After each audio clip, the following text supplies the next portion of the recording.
Right, we are live. Hey guys, how's it going? Welcome back to the Kiwi Lads channel. We are back for another match of the URC. This one, the Stormers taking on the Dragons. Now, we most recently saw a win for a South African side in the Bulls, so they are actually ahead of Glasgow at this current point in time. But there are three matches all taking place at the exact same time. Glasgow, they are taking on side a little bit lower ranked than themselves, and that is...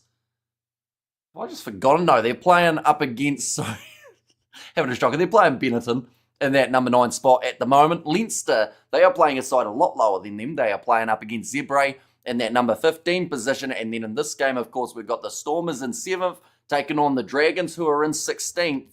And they've only got one win under their belt. So this would be a miraculous victory if the Dragons could somehow pull it off. But for the Stormers, after Cardiff were defeated and didn't receive a bonus point, it has opened up the window to finish maybe in that number 5 position at the end of these contests. They will be playing Cardiff next week too, the Stormers, so they'll bode well for the end of the comp. Looking through at the Stormers starting lineup, it is Matongo in the number 1 jersey. They've had quite a bit of trouble in terms of those Stormers props throughout the season, so Matongo will be the starting loose here for this match. Joseph Dweber at 2, and then Sandy slots in at 3. Morat alongside Ruben van Heeren in the locking duo. Paul de Villiers, Marcel Dennison, and the always aggressive Evan Roos. And at the number 8, Nkura alongside Sasha Feinberg, Ngome Zulu. Now, the conditions for this game are looking like it's going to be pretty wet. And it makes you wonder whether or not Sasha Feinberg, Ngome Zulu will be able to do what he has done the last few weeks, which is be absolutely phenomenal. Whether maybe this weather will mitigate him just that little bit. Damian Valimza and Similani, they will be in the centre. Sanatla out on one wing, Ben Loader out on the other, and Watakalant at number 15. Now, I will mention some of these South African sides are peaking at just the right time, just before the playoff games. Of course, we've got one more week, and then we're into those quarterfinals after 1 week off, which is the Champions Cup and Challenge Cup finals. Looking through at the starting lineup for the Dragons. Now, of course, the side is sitting in dead last, and they haven't quite been able to put together the performances that they would have liked. Aaron Wainwright slotting in that number 8 jersey alongside Lydiot and Lewis Hughes in the loose forward trios. They have got the combination of Williams and O'Brien in the 9-10 channel, being Carter and also Woodman there in the locking duo. But the big question mark is just how strong will the Dragons be away from home.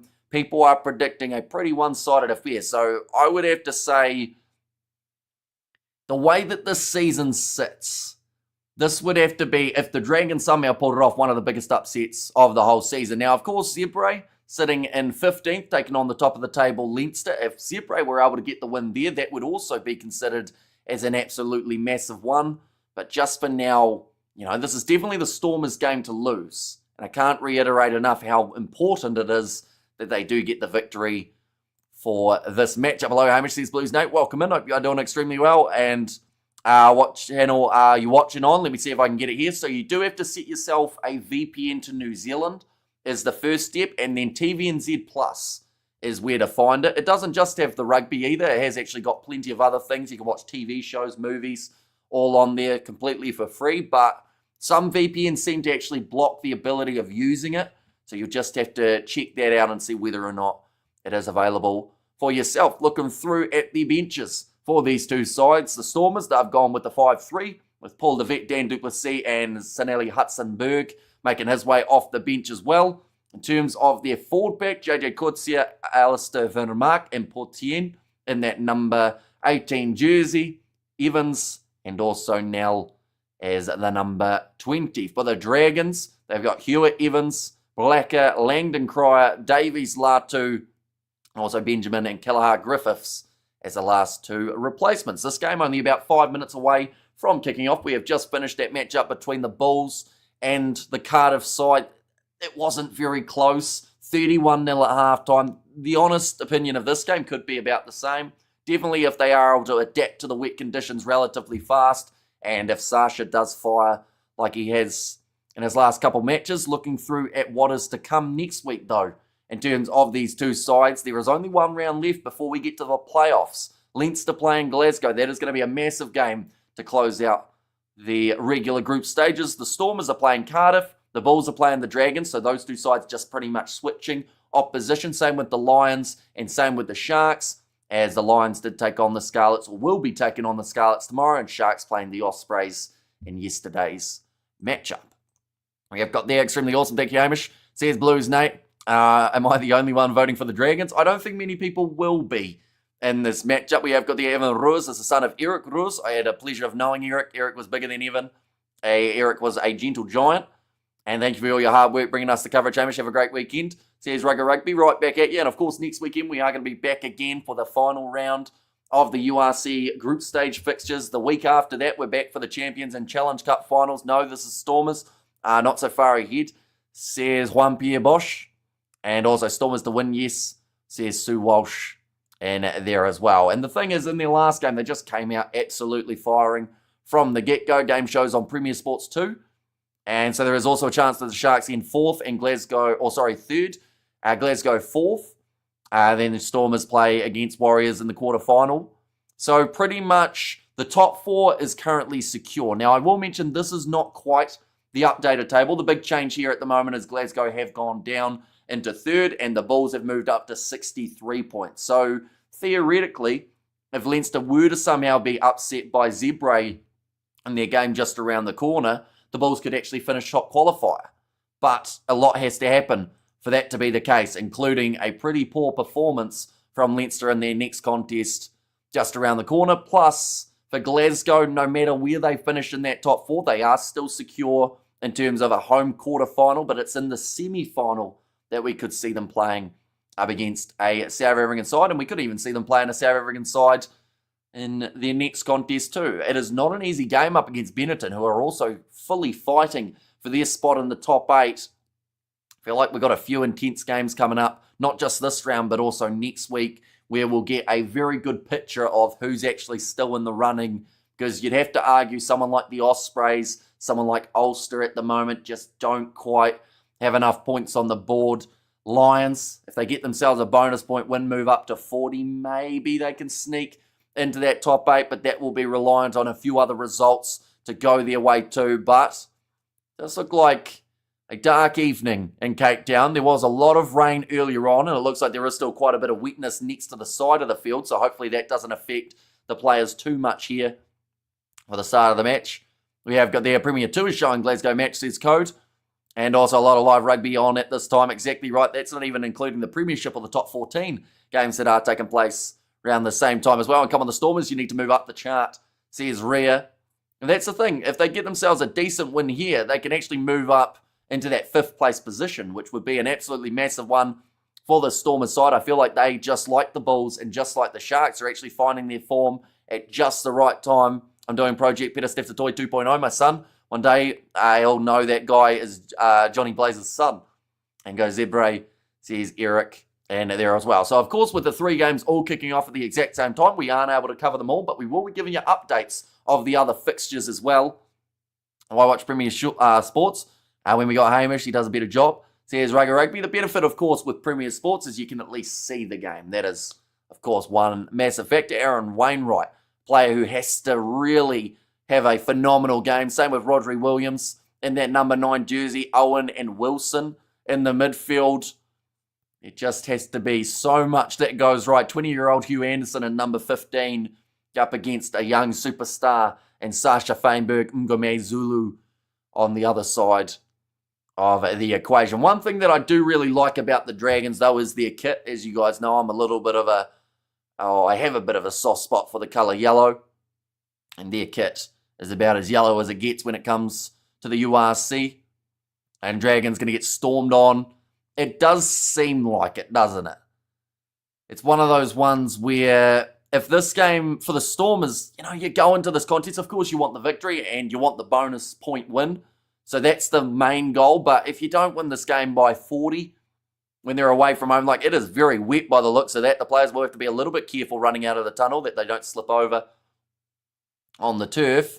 But yeah, I would 100% say anything less than, it sounds bad, but anything less than a 30-point win, I think that the Stormers would be a little bit disappointed with. Although with the rain, that might play a little bit of an equaling factor. Maybe it becomes a bit more low scoring, but Damian Valimza going to be making his way out onto the field now. His 100th appearance for the Stormers. He's now making his way out of the tunnel. Just put Leinster game on TV. We'll stay on chat to listen to this game. Says Patrick. Turning 27 this past Wednesday, they've said as well. So quite the eventful week for Damian Valimza as he does make his way out onto the field. Excited for this game and, of course, looking forward to being able to perform in front of the Cape Town crowd. It's much better having your Centurion game at home rather than on the road. And for the Stormers, you know, yes, they will have to travel for the next game, but the question, or not the next game, sorry, the quarterfinal, but it's just that big question of will they be travelling within South Africa or will they be heading to Scotland? And what do the Dragons have to do to even stand a remote chance of winning this game? They just have to be a lot more physical than some would be anticipating. You know, they can't go crazy with it, but good work in the breakdown could go a long way.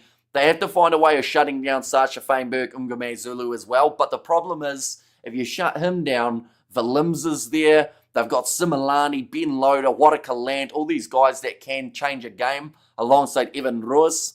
So they just have to really use the conditions to their advantage. And honestly, it has to come down to a little bit of luck. They need the Stormers,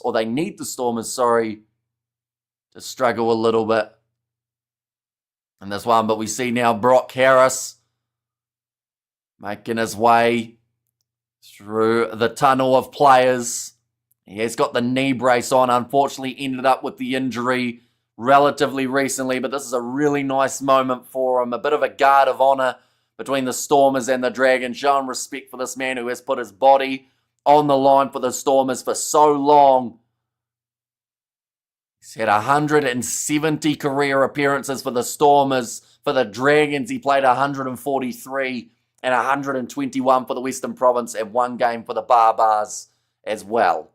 But I feel like it's quite fitting that the Dragons also were in that lineup, showing respect to him after the past that he's had for the Dragons too.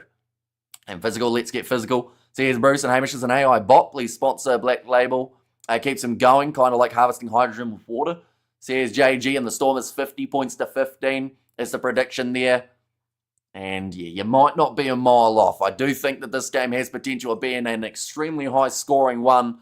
The two huddles. Having a moments of silence here for Norman Mbiko. Did pass away recently. We are almost now ready to go. There's a slight delay for ourselves here in New Zealand compared to the live game. Probably about 30 seconds or so. Piardi will be the referee in charge of this one with AJ Jacobs as one of his assistant referees and Nikki as the TMO. It should be a thoroughly entertaining game. Sasha Feinberg, Ngome Zulu, the eyes are all on him for what he can do. The last thing that he wants is to end up with an injury, though, throughout these next couple of games. We saw an injury in the last game for the Bulls. Johan Hussen did go down.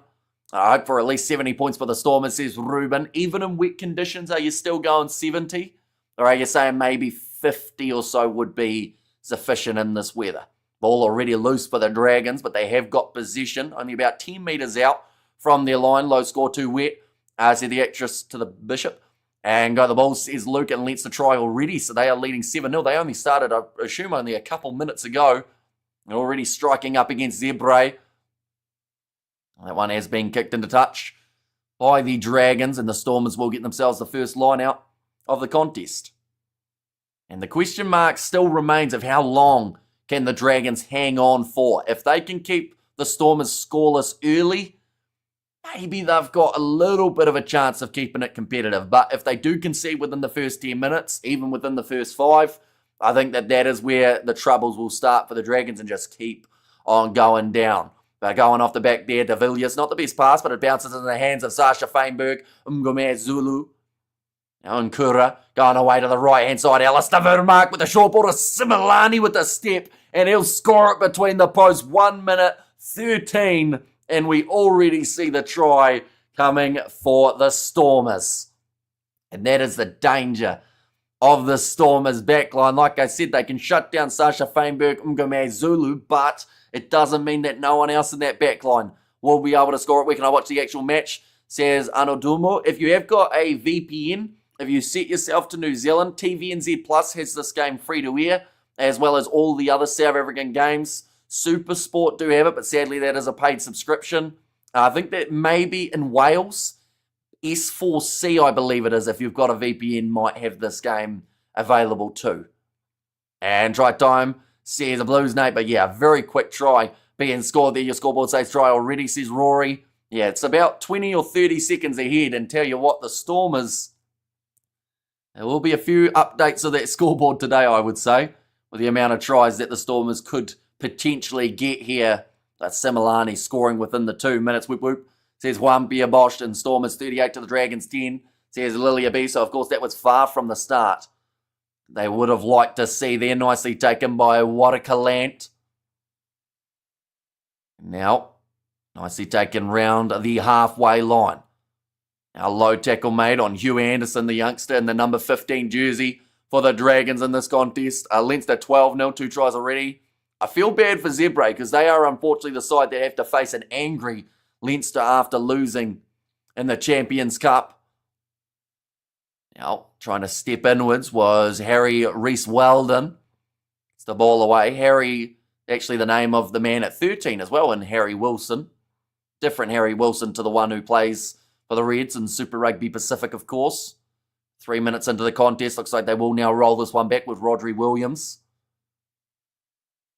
Ruben Van Heer, and this is just a little bit of weird play from him. He looked like he was just trying to shoulder charge people in the breakdown. That one, close to going into touch, but kept in the field of play by the Stormers. Sasha Feinberg, Ngume Zulu shapes the kick, looking for the 50-22 with the wetness. This ball will pull up, and he's done it to perfection, about 3 meters out from the Dragons line, and that ball picked up, sent into touch by O'Brien.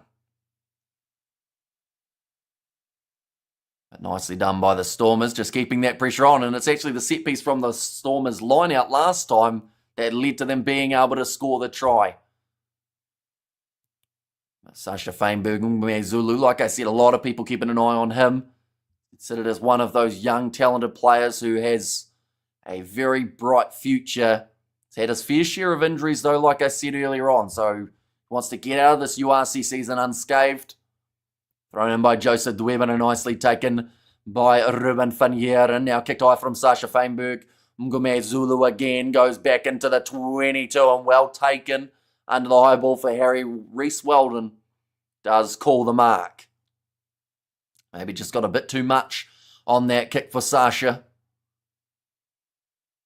Kicking this one towards the sideline there for the Dragons. Almost charged down by the Stormers. They must have taken the quick tap. And potentially just took a little bit too long in Killar. Not sure who got the second, says Patrick. Now another line out here for the Stormers. Just always a threat when they do have the line out. Joseph Dwebe. His line out throws have come a long way in just recent times. Over the last year or so, they have become a lot more consistent.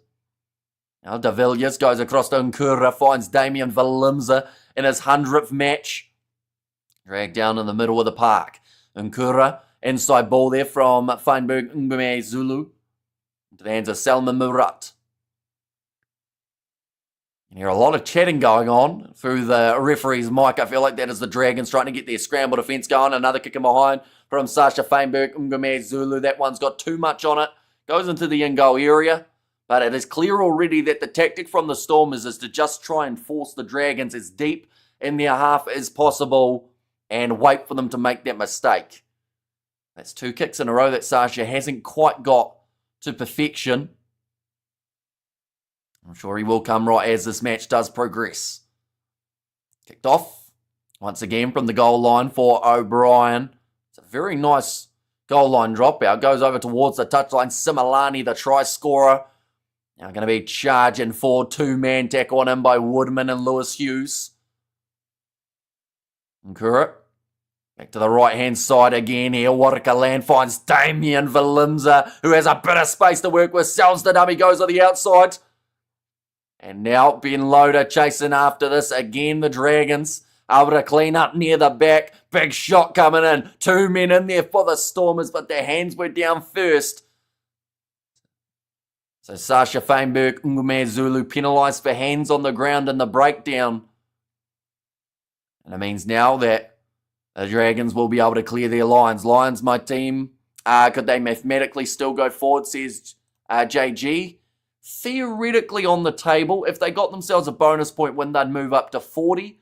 Let's say that Glasgow beat Benetton, and let's say also that Leinster beat Zebre, because of course that won't change too much down there, but it comes down to who are Edinburgh playing in their game. I think they have got one of the, is it a Scottish derby for Edinburgh? They've got Connacht today. So Connacht would have to win that game up against Edinburgh, or Edinburgh would have to lose next week up against Ulster. But theoretically, the Lions could still sneak through if a couple results went their way, and also if they did get 2 bonus point wins, they'll move up to 45, and that number 8 spot would be the one that they're going for. But they have to beat the Scarlets. If the Scarlets win, that pretty much stops most teams from getting into the top 8 unless Benetton win.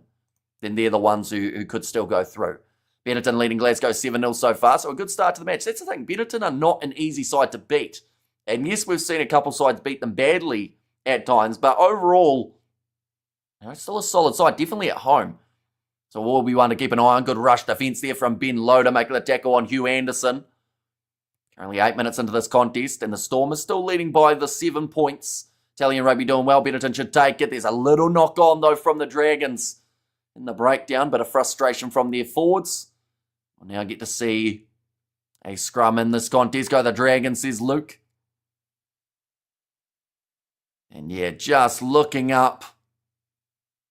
Not able to hang on to it nicely. Looks like Piardi just making sure that both scrums know exactly what the plan will be here. Get through a few illegal scrums. Now, of course, with the slipperiness underfoot, we might see a few resets along the way. Bit of a slip and a slide. But overall, just 2 very different sides in terms of where they are in the competition. The Stormers, this game to pretty much secure them a quarter-final spot, whereas on the other side of things, the Dragons, this game is just to cause disruption in the top 8 and try and finish their season on a high. 919 kgs for the Dragons scrum, and they have actually got themselves a free kick here. It's a little bit too early in the set.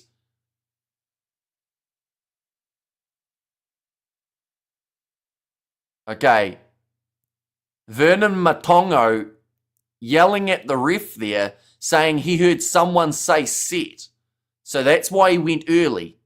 Referee said, is not me. That was my Italian. It's not the best. But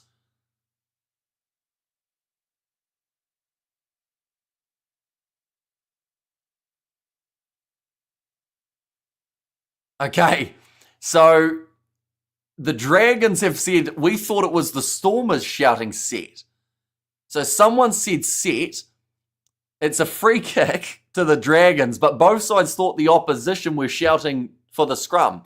So I feel like they'll probably listen to that again and try and work out. That's a great kick there from the Dragons into touch. It is now going to be the line out here. Oh no, in fact, sorry, is it a 50-22? Sounds like it might be a 50-22. It was kicked from inside of their own half. Yeah, it is. So a mistake made by the touch judge there. It will now be a Dragons 50-22. Not too bad, says Lilia B. And gosh, I don't like this rest, says LFG. Anna there as well. So, yeah, 50-22 for the Dragons, seeing as that ball was kicked from inside of their own half. Went into the 22. So Ben Loader will be looking at that and once again being a little bit more frustrated. Now ready to throw this ball in for the Dragons. They will be about 15 metres out. The Stormers just using big physicality to kill that one off, but it's available for Rodri Williams. I'm back across to will be Shane Lewis-Hughes. Pick and go from Rodri Williams, slam backwards. It seems like the Stormers, that last decision at scrum time has almost frustrated them big time. Angus O'Brien tried the pick and go himself and he did knock it on. So there is going to be another scrum. Yeah, there's already quite big tensions between these two sides. It would seem, in fact, that was Jared Rosser from which is this ref? Italy, to answer that question. But now, Ready for the scrum again. I'm listening very closely here to see if anyone says set when they shouldn't. We'll see whether or not they are brave enough to do it twice. Okay, Piatti has just said he will try and shout louder so that whoever goes early knows that he is the one who should be calling set. At the moment, I'm just listening to some titanium being played around the ground. Listen. Okay, no caller set that time. We didn't hear it at all, I should say. Okay, bye, says Loftus Bock. And we have got their Edinburgh have Connacht today. And we have got their brave enough or stupid enough, says Lilia B. Yeah, it could be a little bit of both, couldn't it? Collapsing scrum penalty this time does go in favour of the Stormers, though. Going against Rodri Jones. I can't believe Benetton are leading Glasgow 14-0. Glasgow have had a little bit of a rough patch here in the last few weeks. But yeah, heavily benefiting the Benetton side in terms of their top 8 hopes, and also knocking Glasgow down a little bit further, which will benefit not just the Bulls, but also the Sharks for the overall standings. Rodri Jones, the man who did collapse under the pressure of said scrum and Stormers, says Maurice, I should say. Right, line out here just about to take place for Joseph Dweba. Ready to get this ball in, nicely done and well handled by the Dragons, who have managed to get themselves the line out still. If there was a shout set, the ref should have cancelled the free kick and reset the scrum. TZ Spock, I think that one was more hearsay though. Because, yeah, the Stormers said they heard set. The Dragons said they thought it came from the Stormers. So in that case, the ref, if one team's done it, I feel like it was more of just a wake-up call of that they have to be a little bit more, I guess, listening-wise at the scrum. But that's going to be dropped by Damien Valimza. It has been knocked on, so the Dragons will have themselves the scrum on the halfway line. Go Benetton from a Bulls supporter, I guess there's LFG there as well. And like I mentioned, it was that last game that we saw a few Munster supporters going for the Bulls in terms of helping the Bulls' chances of making their way through. And it's crazy to see how, for this week in particular, as well as next week, we will see a lot of weird alliances between clubs.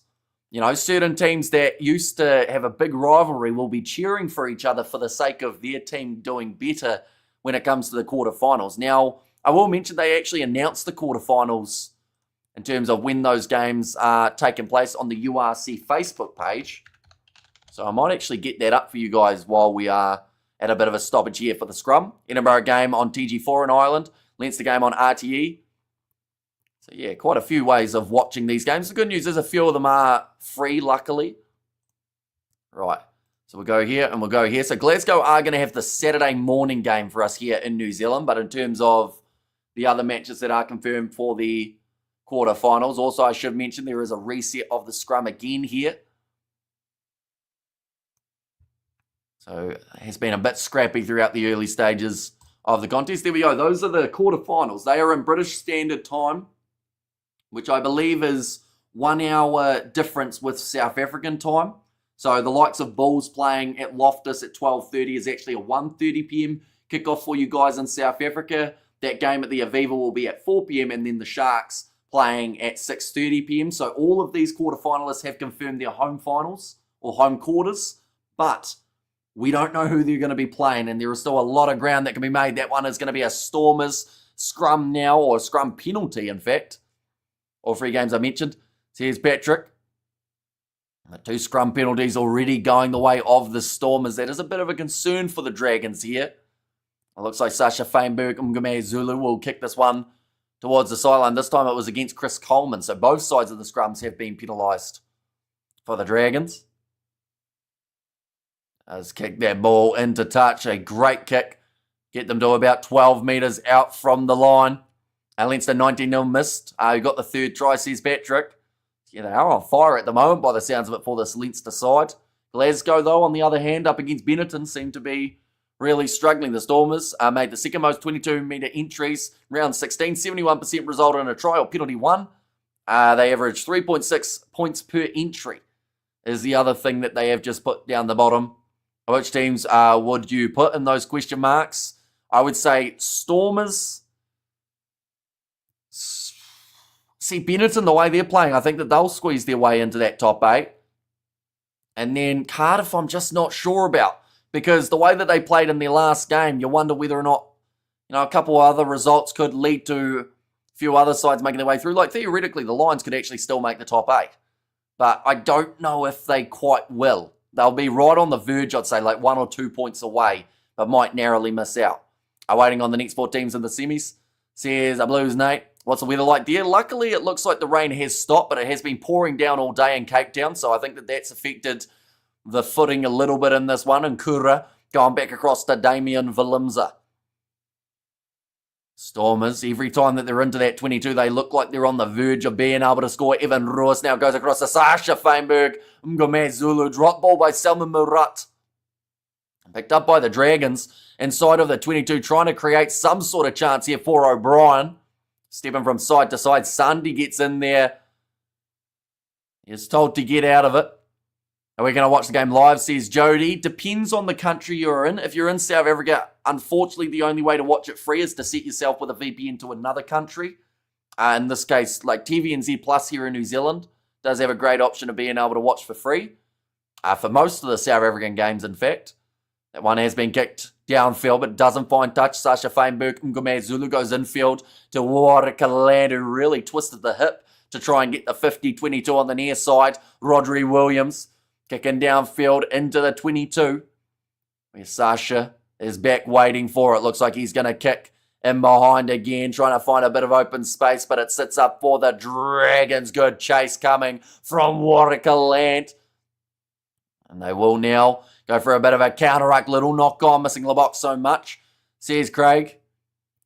And also, we did see earlier on 19-0 for Leinster. And keep it up, Benetton, says Eric. Yeah, having a brilliant start to their match up against the Glasgow Warriors. Well, I don't think they've gone with a makeshift team in that game either. I think they've gone with one of their stronger lineups. It's just Benetton looking the real deal at times.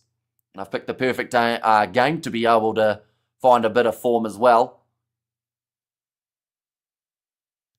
19 minutes into this contest. It's been a fast tempo throughout the first 20 minutes, although the few scrums that we have had have managed to slow it down quite nicely for both sides to be able to catch their breath. I don't think we've mentioned Aaron Wainwright's name as of yet. We've seen a little bit of Shane Lewis-Hughes in terms of that loose forward trio. I don't think I've said Lydia either. And we have got this Wainwright, the Dragons 8, is the lightest forward in Dragons. Very heavy pack. Says Albert. Yeah, about 919 kgs, I think they were billed in at.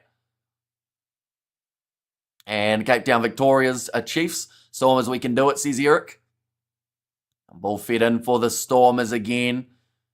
The scrum of the Dragons goes down. They've been told to use it, though, for the Stormers side. Put in the ears back and good attack and run from Sinatler. Of course, when you give him a bit of space, he has got pure pace too. Evan Ruiz manages to break through the tackle. Aaron Wainwright has to drag him down.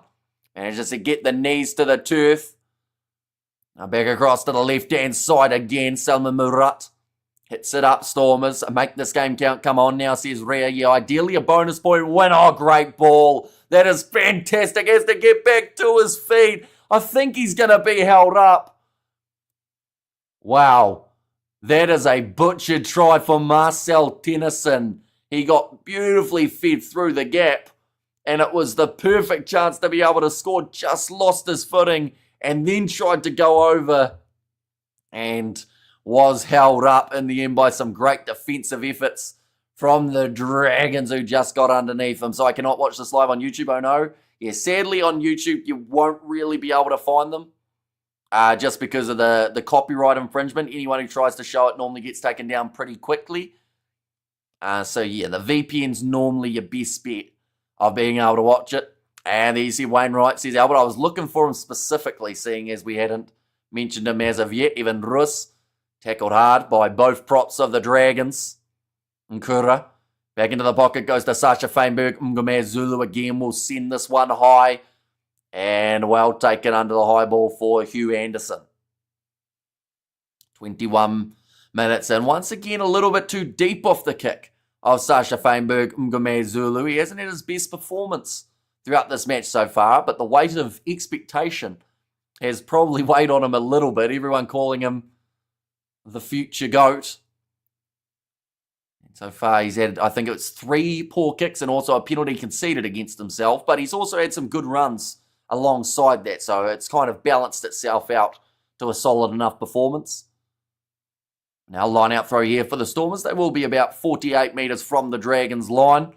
Looked like Evan Ruiz just before there was just rubbing his collarbone, so hopefully we'll be all right. Barrett with a Leinster try. Here's Patrick, missing the box iconic cross kicks. Here's Brenton there. And a bonus point already for Leinster. So yeah, they've definitely decided to come out and make a statement up against Zebre. They have to make sure that they do it in the playoff games as well. Very uncertain about who they'll be playing in their round of quarterfinals. Paul de Villiers going back across to Evan Ruiz again. And this channel is for people that use the Hamish to paint a picture with his words. Says Albert, and try time, says Julian. Now the Dragons have got themselves positions again, and it is a knock-on advantage against Ben Loader. Back into the pocket. I'm going to send this one high, will be Angus O'Brien.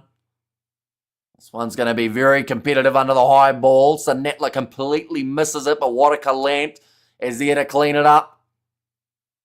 And Kura back across to Selma Murat. Sasha Feinberg. Zulu tries to flat ball to Dwebo, who did knock it on. And it's going to be another scrum now for the Dragons. We're seeing quite a few errors from the Stormers just throughout this first 23-minute period. And perhaps that is also down to the fact that when you go into a game, such heavy favourites, the pass just behind Weber from Feinberg and Zulu. And Pollard did cross kicks for the Tigers. One try last night, eyes closed. Here's Eric.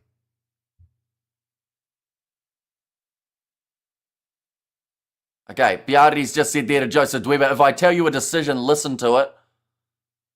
So I think Dweber was trying to say maybe, I don't think he was trying to say that he didn't knock it on, because he clearly did there, but might have been something to do with the scrum. We have their Stormers sidewise, so lost on the field. The good news is they've still got the second half, though, and also the remaining 17 minutes of this first half. So, they will find their rhythm eventually.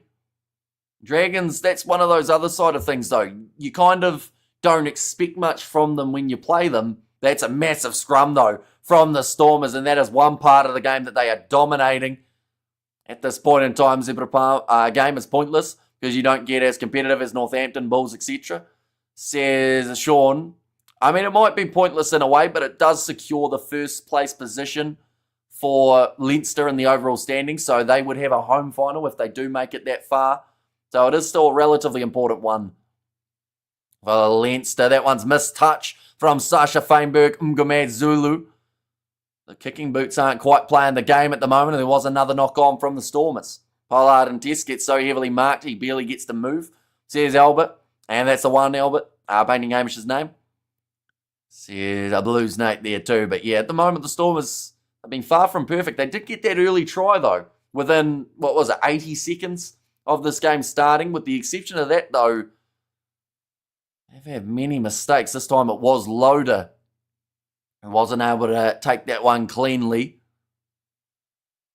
Currently 25 minutes into this contest, another scrum. The Dragons need to find a way of getting these scrums in and out, because as soon as it stays in there for more than half a second, the Stormers win the penalty.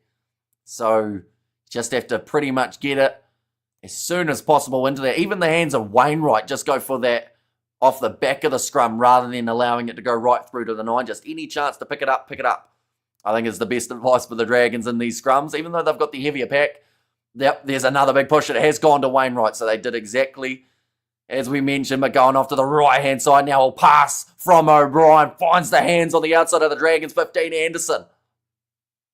It's a good attack and play. All well played as well. Seeing the potential of a knock-on, or at least a lost ball. So grabbing onto it from Reece Weldon. And Stormers struggling against the Wooden Spoon team. Cannot afford this against the Dragons. Against Cardiff, says Eric. All the turnover, though, comes advantage over now. Looks like one of the Dragons player a little bit slow. Get back to his feet. Plenty of space in behind to be able to run and grab this ball. And does get it into touch for Anderson. Go Benetton. Says Albert. Leinster at 26-0 up against Zebra and 14-0 for Benetton over Glasgow. Says Richard. Yeah, so the thing is, right, I don't think many people would have predicted this game to be the lowest scoring one of those 3 games. 50-22 attempted, but that ball will pull up due to the wet weather and the wet ground underfoot. Downfield, O'Brien gets it out. Oh no, misses touch with it. What a calam. Must have been very close to stepping into touch with that ball. Sells the dummy, goes on the outside to Damien Valimza. Dragons are still playing with 14 men on the field. That's really nicely done by Wainwright. Manages to turn it into a maul. This one doesn't look like it's going anywhere, and the Dragons get themselves the scrum turnover. Now double blow of the whistle. As a Dragons player is still down. He does not look in a good way at the moment. For the number 2, Brody Coughlin. And DHL Stormers going to win, says Bradley. Yeah, coming in as huge favourites for this round. In fact, one of the biggest favourites of the round. Alongside Leinster in their game up against Zebra. Looks like maybe a shoulder injury. He's trying his best to continue. Yeah, I don't know what's going on here for Coughlin. He's trying to push the medics off. He almost ended up headbutting one of them accidentally. So maybe his shoulder was out and they've managed to put it back in. And now he's like, yep, I'm good. I wouldn't be surprised if he has to go off here. And wet conditions equal low score usually anyway. Says Bruce and go the Stormers. Hi, Hamish. Says Bubs of South Africa. Welcome in. And what are the conditions like in the other games? I'd assume that they'd have to be relatively dry with the scorelines, although that is just guessing at this point. They played in Bloemfontein. The Stormers will be 30 plus ahead by now. Says Albert. We're going to see it here. Yeah, just ends up slamming onto that shoulder. The Leinster versus Zebra game is nice and sunny. Says Richard. And also the Stormers are going to win, says Bradley. And Glasgow, best team last 20 minutes, will win. But hopefully not with a bonus point. Says Eric. I think they are just showing Dan Lydiate there too, getting a bit of attention while he's at it. In fact, he was the one who took the head knock from this one. I think Brody Coughlin had the trouble with the shoulder. And not looking good at the moment for Lydiate. And his 150th match. Weather in Ireland is 20 degrees. Second half Stormers will open it. Says Julian. And thanks Richard, says Lilia B. And there too. Barrett again. Which just makes you wonder why they didn't start him in the game up against the Northampton Saints. Like, he's been in phenomenal form throughout this season. Gets the hug from his teammate there. Angus O'Brien goes over. Give Lydiate a bit of loving, but he will be off the field and more than likely will not return in this game. And that is a bit of a concern here for the Dragons, as Lydiate can be one of their workhorses in terms of that forward back. I think he's given the thumbs up. He still doesn't really look like he knows where he is, though. Let's all probably put on another 50-pointer, says Albert. 27 minutes into this game, the sub being made. 33-0 for Leinster. They might even put 50 points on at half-time. And it's now going to be Barney Langdon Cryer, who does make his way on. Now, Langdon Cryer does replace Lydiate in that number 7 jersey. I wonder whether or not that will impact the scrums. I don't think it will. The Storm is still looking extremely dominant when it comes to that front row. Time is now back on. Stormers Yarlicketing, says Jerry there. Rodri Williams to feed this ball in for the Dragon scrum. 40 metres out from their own line. It's going to be a big push. Both front rows go down. And PG Glasgow going down, says Eric. And did the one Dragons player just kiss the other player? Says one. But yeah, I think he gave him a kiss on the cheek. At the end of the day, it's his 150th game. So probably far from what he would have wanted. So I think he just went over and said, yep, unlucky there. And sent him on his way after a hug. Now sitting 27.5 minutes through this contest. Over there, Zebra are getting the punishment for Leinster's loss against Northampton. And Province, I should say, from Albert. A good man did not know that. Says one, Pierre Bosch. And that's going to be now the free kick going the way of the Stormers. So it's gone from bad to worse. Rodri Williams getting shoved around a little bit. Then the ball was picked up by Brody Coughlin. Tried to say maybe it was their ball and Stormers is winning this one. Could be more of a gap though. Hopefully we'll get a nice gap as the game goes in the second, says I Romeo. And we have got there Leinster winning big again. When it does not matter again, says Eric. Just going for that kick up high, nicely taken. The mark is called. Again, just a bit too deep from Feinberg Ngume Zulu. Some good skills being shown by Hugh Anderson under the high ball here at the back. Probably did anticipate quite a few kicks coming his way throughout this match. Definitely with the wet conditions, gets it into touch. And a 47-metre line out now for the Stormers. Oh, they've actually decided to take that one quickly rather than waiting for the line out. Evan Roos goes across to Ruben van Heeren. Similani finds it on the outside to Sinatla. Going to be wrestled down by Harry Reese Walden, I believe it is. Out on that wing. I have to have a think about that for a second. I knew there was a hyphen in there. Now a little kick in behind. Coming from Sasha Feinberg. Zulu bounces over the head of his teammates and into the hands of the Dragons. Back across to the right-hand side for Rodri Williams. I believe they won't be a mile off just looking to kick this one towards the touchline. Piari just confirming that it is inside of the 22. So Rodri Williams can kick this one into touch. Did well to trick Ruben van Heeren into trying to go downfield. Doesn't find touch with it though. That's happened a couple times, keeping the ball in the field of play rather than finding the sideline. Little pass over the top from Warwick. A land loose carry from Evan Ruiz, which is picked up by the Dragons, who are now in possession. About 47 metres out from the Stormers line. Back across to the left-hand side. Nice pop pass there. 7-0. Says Sibasiso. And 21-0 for Benetton against Glasgow is just crazy. Says LFG. That one's going to be right back to where it was kicked from. Bit too much on it from Angus O'Brien. That ball just seemed to want to keep on taking off. Tragic Rugby Stormers. Says ARC.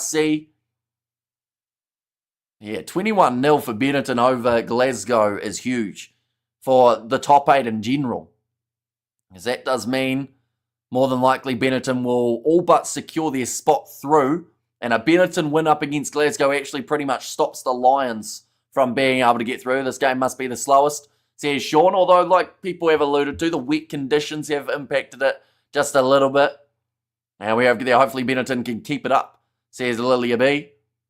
And come on the Dragons, says Jamie and there. Big love, how are we doing? Doing very well, Seb. Hopefully you are doing well too. Currently 30 minutes into this contest, still 7-0 for the Stormers. It has been going quite quickly. A few other high-scoring games taking place. Leinster having a very solid first half up against Zebre. And Benetton doing extremely well up against Glasgow, beating them 3-0 at the moment.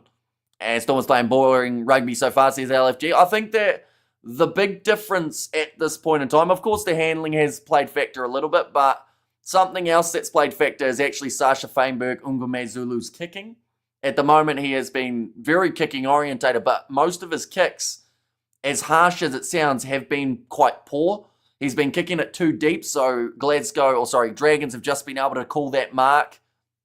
And that's just been a bit of a difference compared to some of the other weeks. Normally those kicks are picture perfect and they go right into the hands of his teammates, whereas in this game just hasn't quite found his rhythm as of yet.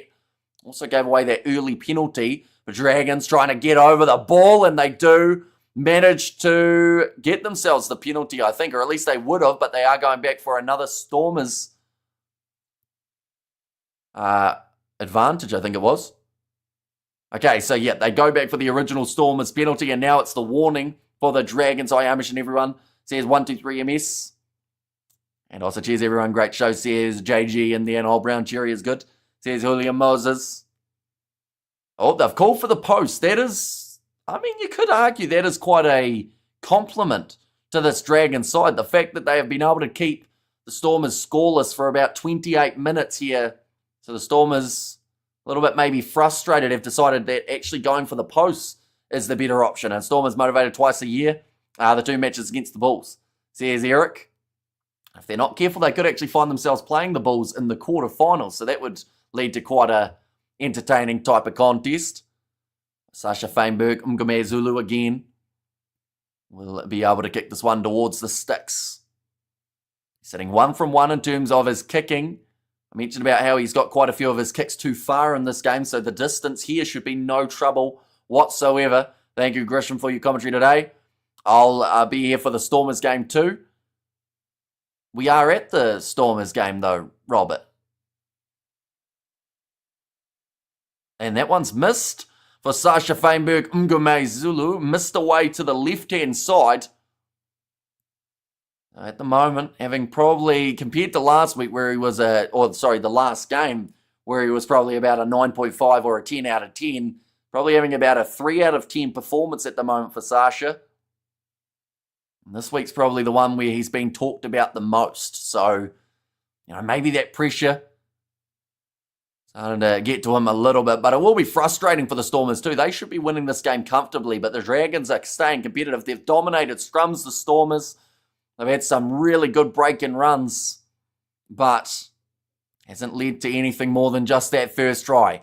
Kicked high again this time, across field rather than deep. Chance for Simalani, but beautifully taken under the high ball for Angus O'Brien. Balls are ready for the Stormers this time, says Luke. Now back across to the left. Chance here for the Dragons in the midfield. It is going to be Owen. Looking for the turnover, and the breakdown was Joseph Dweba. Ben Carter crashes it up to halfway again. The Dragons, even though they aren't making a huge amount of meters, these are all phases that can add up as we get later on in the contest. The Bulls look like the power team from old, sadly. And the Bulls no match. Says Julian Moses. Back across.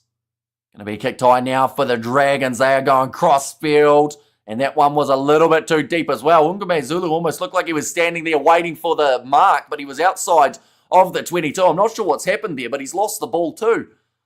And now the Dragons in possession, 20 metres out. That was really weird.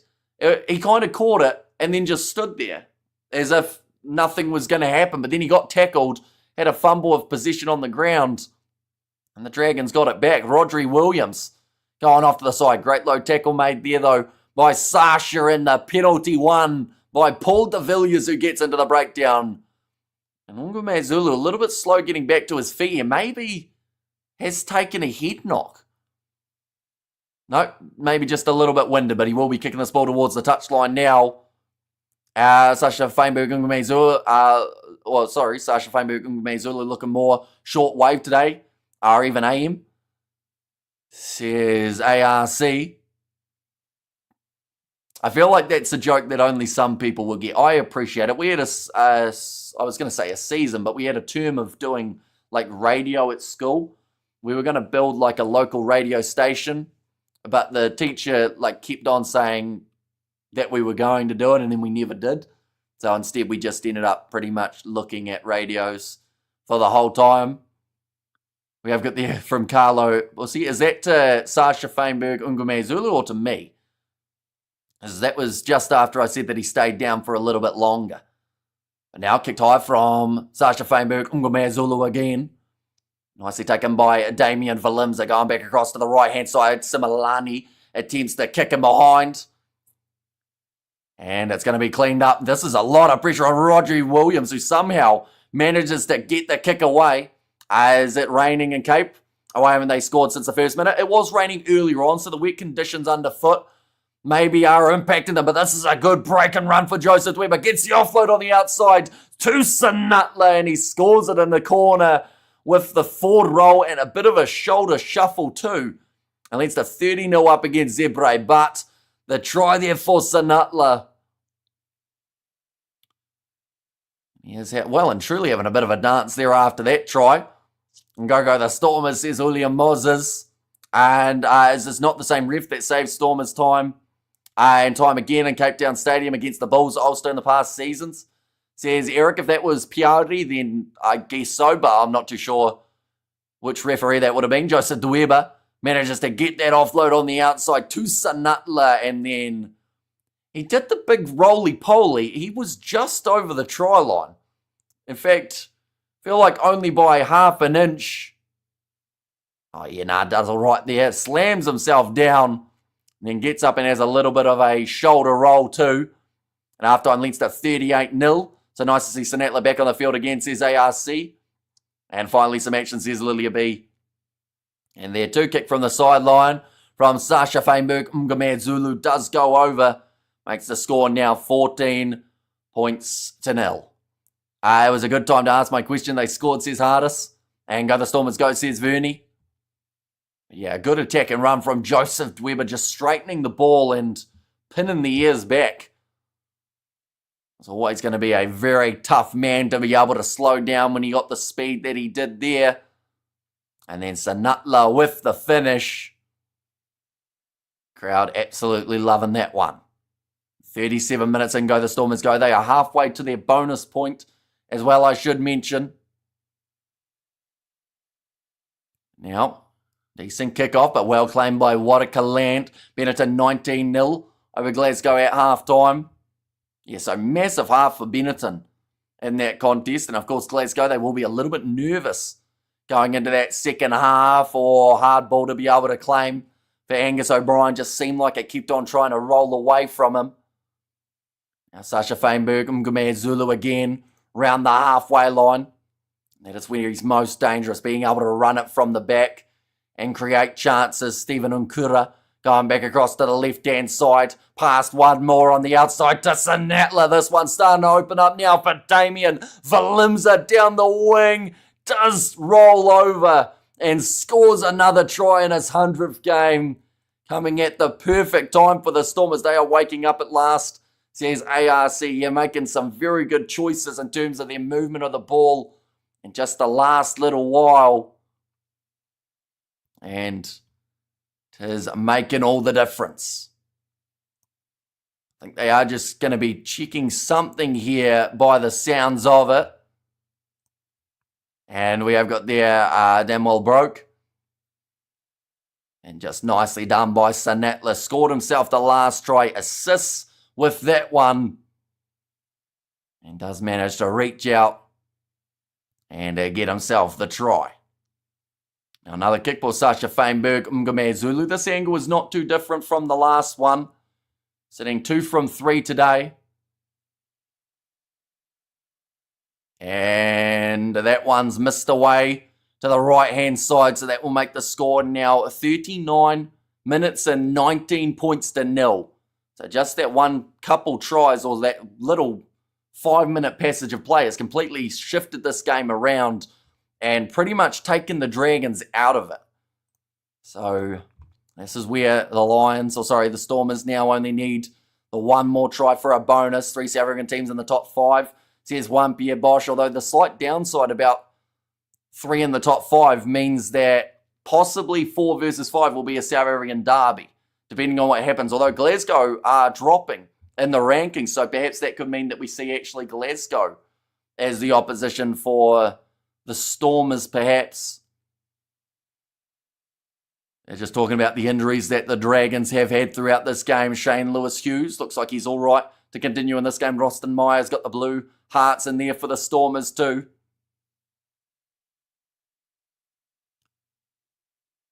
I think they are just showing the replay here.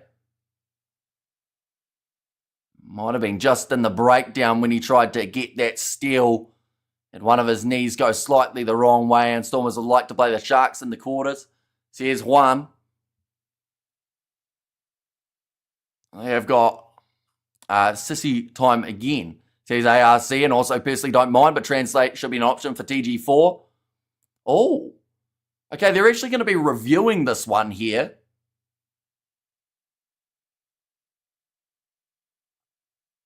So they're checking for a potentially dangerous clean-out. This is way back as well. So this try would be disallowed if they do go back for it. Whereas Leboc's still out of the Stormers side. Right, they're going to be looking at it on the big screen. This might not be the try, which would be quite a shame for Damien Valimza, seeing as this is his 100th game for the Stormers. So we see it. Yeah, unfortunately is the start of a croc roll from Salman Murat, although he let go of it. So I don't think this is going to be as serious as it could have been. Yeah, so they're going to say maybe the fact that he was coming down on one of the limbs for the clean out. And Derek, he is on his way to Japan after an injury. And be back going to get some ice cream from the fridge. You've got your ice cream in the fridge or in your freezer, Patrick? Even some of that 2-degree ice cream, perhaps.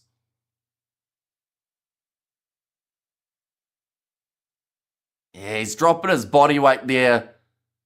Salman Morat. The commentators aren't happy about it. As Glasgow, a South African team, says Albert.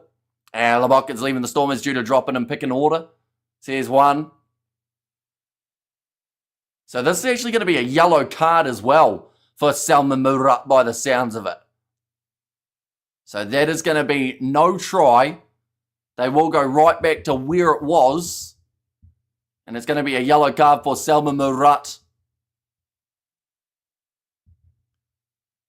And what the commentator says, Eric, they are 2 South African fellas. I'm not sure of the name of them.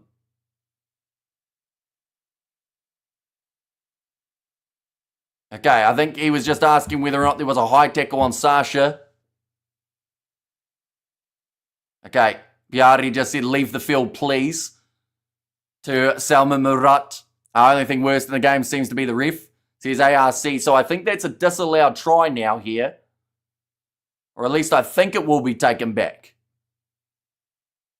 So no try, croc roll, yellow card happens so much further back down the field. Second time I eat ice cream today. I can't take it anymore, says Albert. And the ref will hear from Murat's lawyers, says Eric. Now, ready to take this throw and never a yellow and the no try. Told you I don't like this ref, says LFG.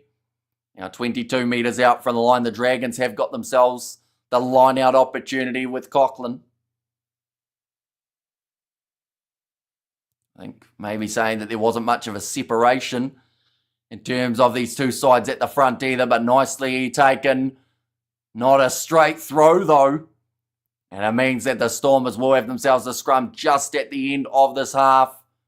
They have opted to go for that scrum as they have got a pretty decent chance being able to win themselves a scrum penalty. And also they are missing Salman Murat, so it makes sense not to go for that line out while he's off. And bad yellow says one Pierre Bosch. Now only a couple seconds remaining of the half. For the Stormers, if they don't win the penalty here, they might just look to boot this one into touch. Please point out the high tackle and the 1923 game as well while at it. Says ARC, they are just showing the live standings. Would have the Stormers as number 5 in the overall rankings. A bonus point here would make them bring up the 50 for the season so far. We are at the business end of the comp next week. They are going to be taking on, I believe they are playing who the Bulls had. So they will be playing Cardiff next week, I believe. Now I've been told to use it. Nkura goes back into the pocket. Sasha Feinberg, Ngume Zulu kicks the ball into touch, and it will be half-time now.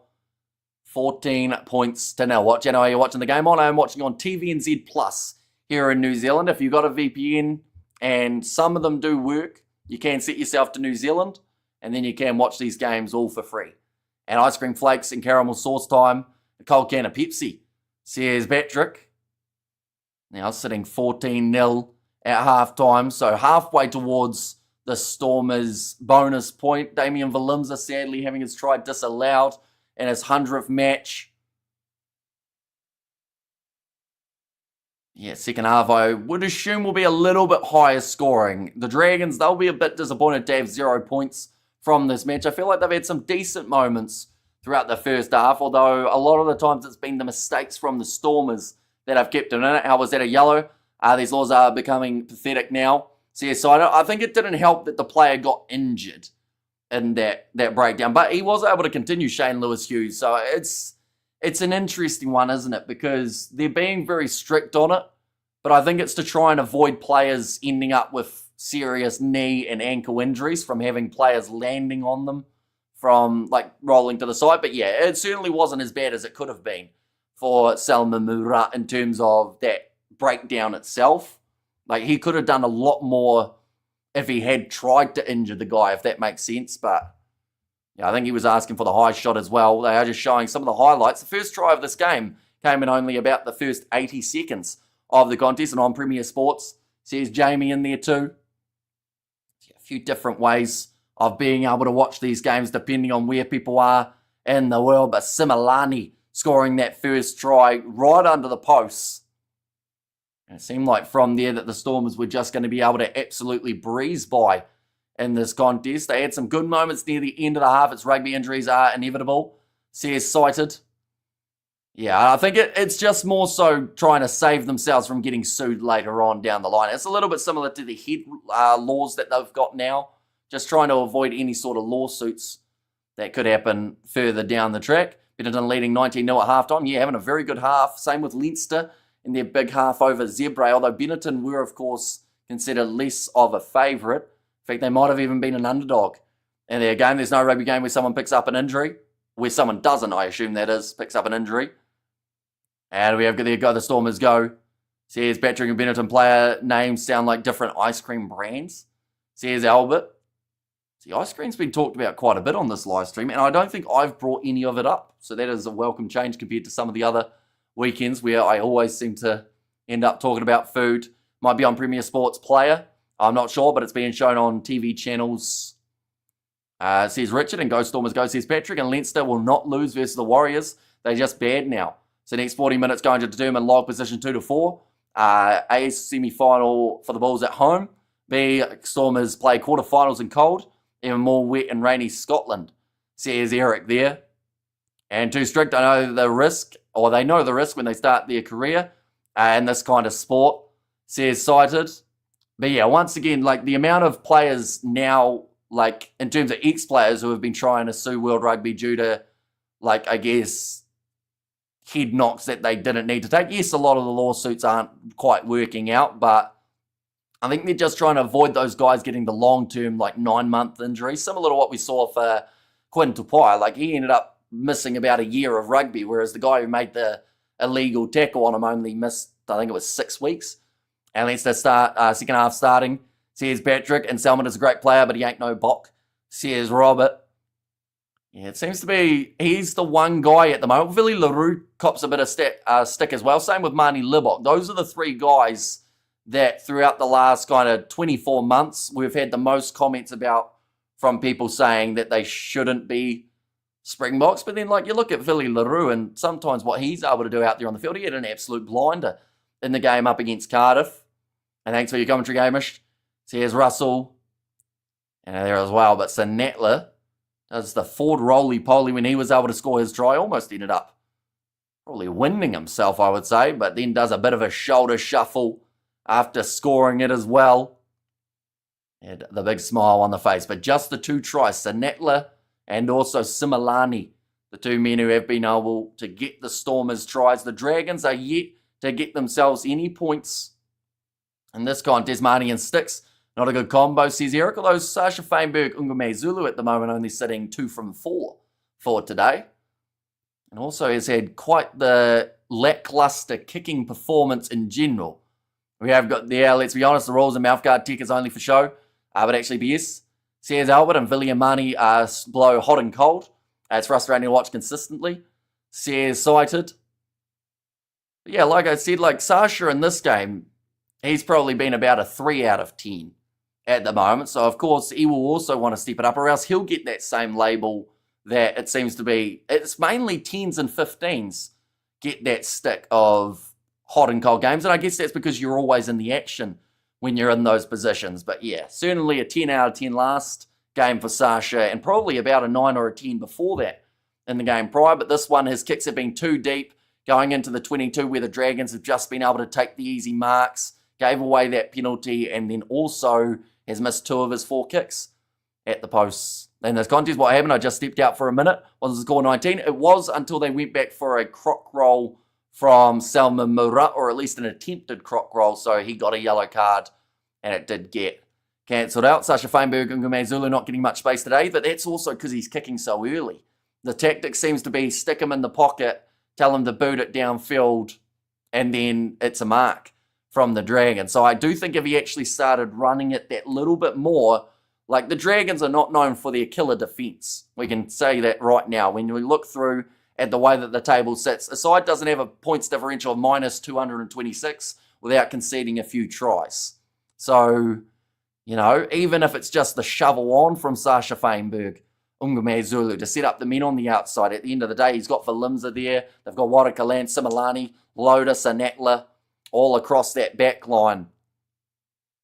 But I think it will be a little bit more of a strategic second half from the Springboks 10. Looking through at what is to come next week, the Stormers are going to be playing up against Cardiff. That is Saturday morning at 5 a.m. because isn't that a lovely time to get up for a game of rugby? Then from there, Munster versus Benetton. That will be a very crucial game in terms of who secures their spot within the top 8. The opposition side, you would assume, would almost just have to wait and see some of the other results. Bulls will be playing the Dragons, Lions versus Ospreys, Zebra and Connacht. That won't really affect the top 8. Sharks versus Scarlets, and then Leinster versus Glasgow, the last game of the weekend. I'm a little bit curious whether or not Leinster go full strength. I'd assume that they have to. Like, at the end of the day, the Champions and Challenge Cup games are taking place the week after, so, it won't change too much in terms of having one extra game for certain players.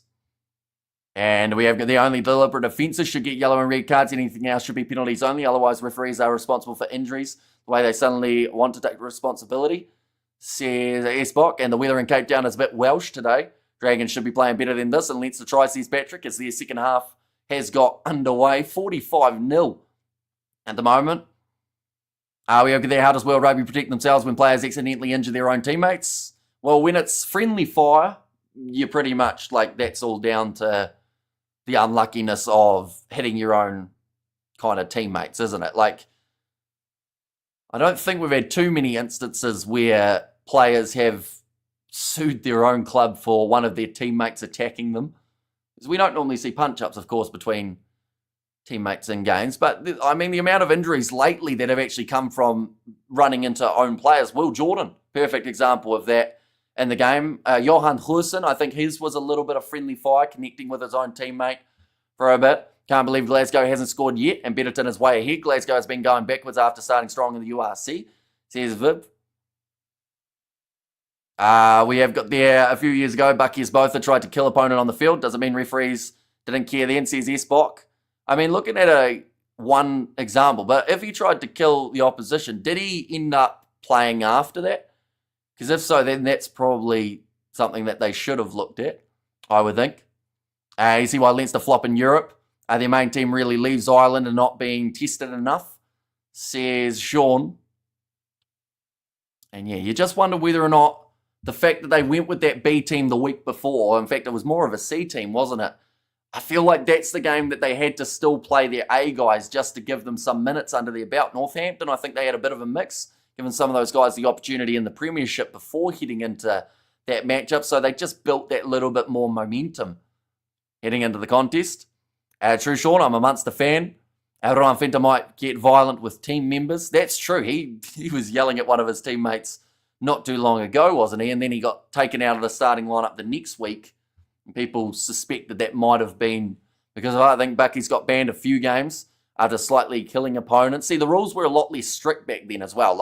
Back in the old days, they had punch-ups and then they'd go, okay, they've happened, let's get on with the game. Whereas now, they are a lot more strict. If you even act like you're going to throw the punch, you could get yourself in a little bit of trouble. Rainy and stormy weather conditions, says Blues Nate. I do think that we are only moments away from the second half getting underway as well, ladies and gents, for the Stormers versus Dragons match. Looking through at the benches in this contest for the Stormers, it is JJ Coetzee, Alistair Vermaak and Portien as the number 18. Evans and Nell as the other two forward replacements. Then DeVette, Duplessis and Hudsonberg as the number 23 for the Dragons. It is Benjamin, Kelleher, Griffiths and Latu. Davis and Langdon Cry, who's already made his way onto the field. That was due to the injury of Lydiate, Blacker, Evans and Hewitt, the other replacements for the Dragons. I don't know why I tried to say that with an accent. It's just Dragons. But getting ready to go. Sasha's knee connected with Bongi's head. Even with crutches, Bongi didn't even go off for an HIA. Weird, says Viv B. And he's another one that, it seems to be the knee injuries are the friendly fire ones. Rumour has it the fight carried on and lockers after the game, says Albert. Whereas some of the teams probably, or the teammates were probably just sitting there having a beer after the game. 14-0 at the moment for the Stormers. They would have loved to have one or two more tries. It's a great shot of the moon there, very zoomed in. Salman Murat will spend the next 9 or so minutes in the bin. And Portien, a young under-20 prop, huge respect. Yeah, massive opportunity for him to come in, and that is just due to the mass amount of injuries that we have seen from the Stormers propping department. Brock Harris, he did get a little bit of a send-off before the game from both sides, as he has decided to hang up the boots after his knee injury.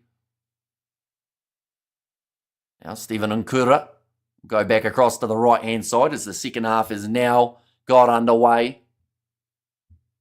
Being told to use it, Joseph Dueba rolls it back for Stephen Nkura, 50-0 for Leinster.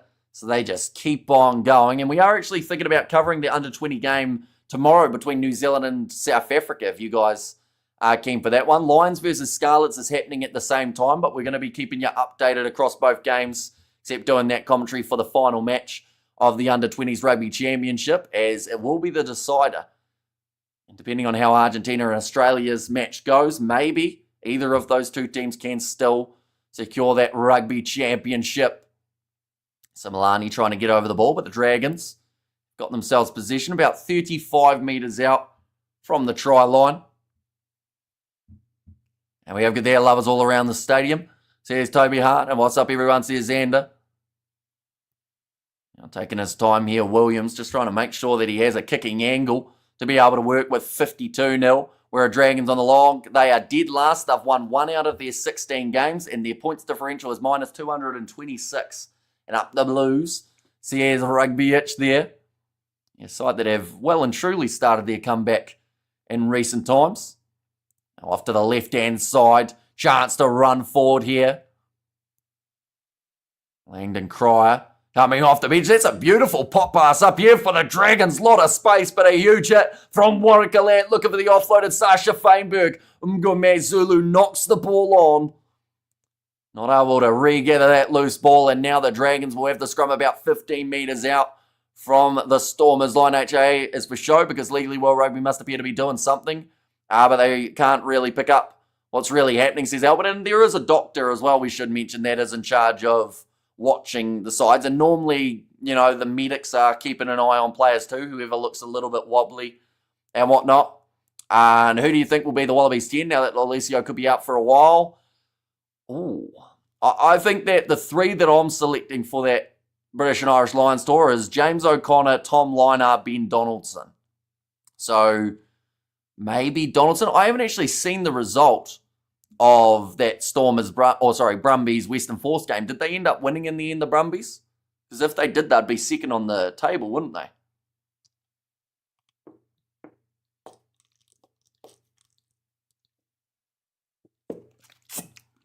Are Dragons going to be relegated? There is no relegation in the URC at this point. That's a big scrum. Dragons get themselves the penalty here.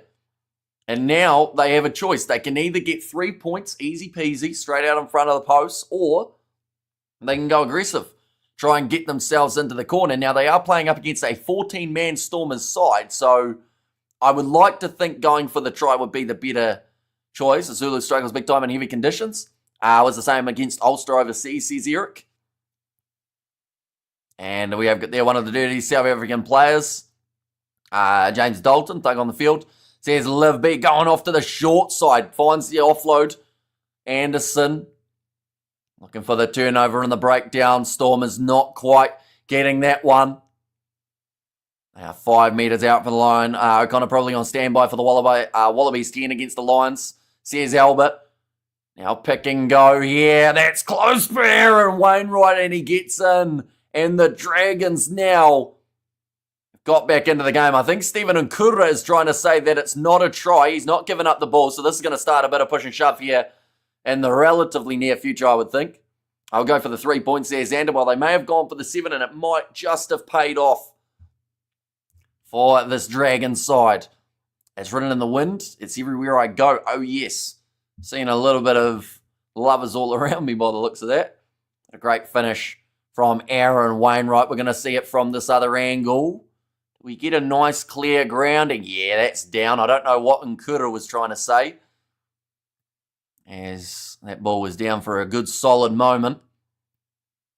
Now a chance to line up this kick. This Dragons performance so far has been a pretty impressive one. We're talking about a side, like I said, down the bottom of the table. 1 win this season. And at the moment, up against the Stormers in South Africa, they're not looking too bad. But that one's gone away to the side, so the kick is unsuccessful, sitting 14 points to 5 here.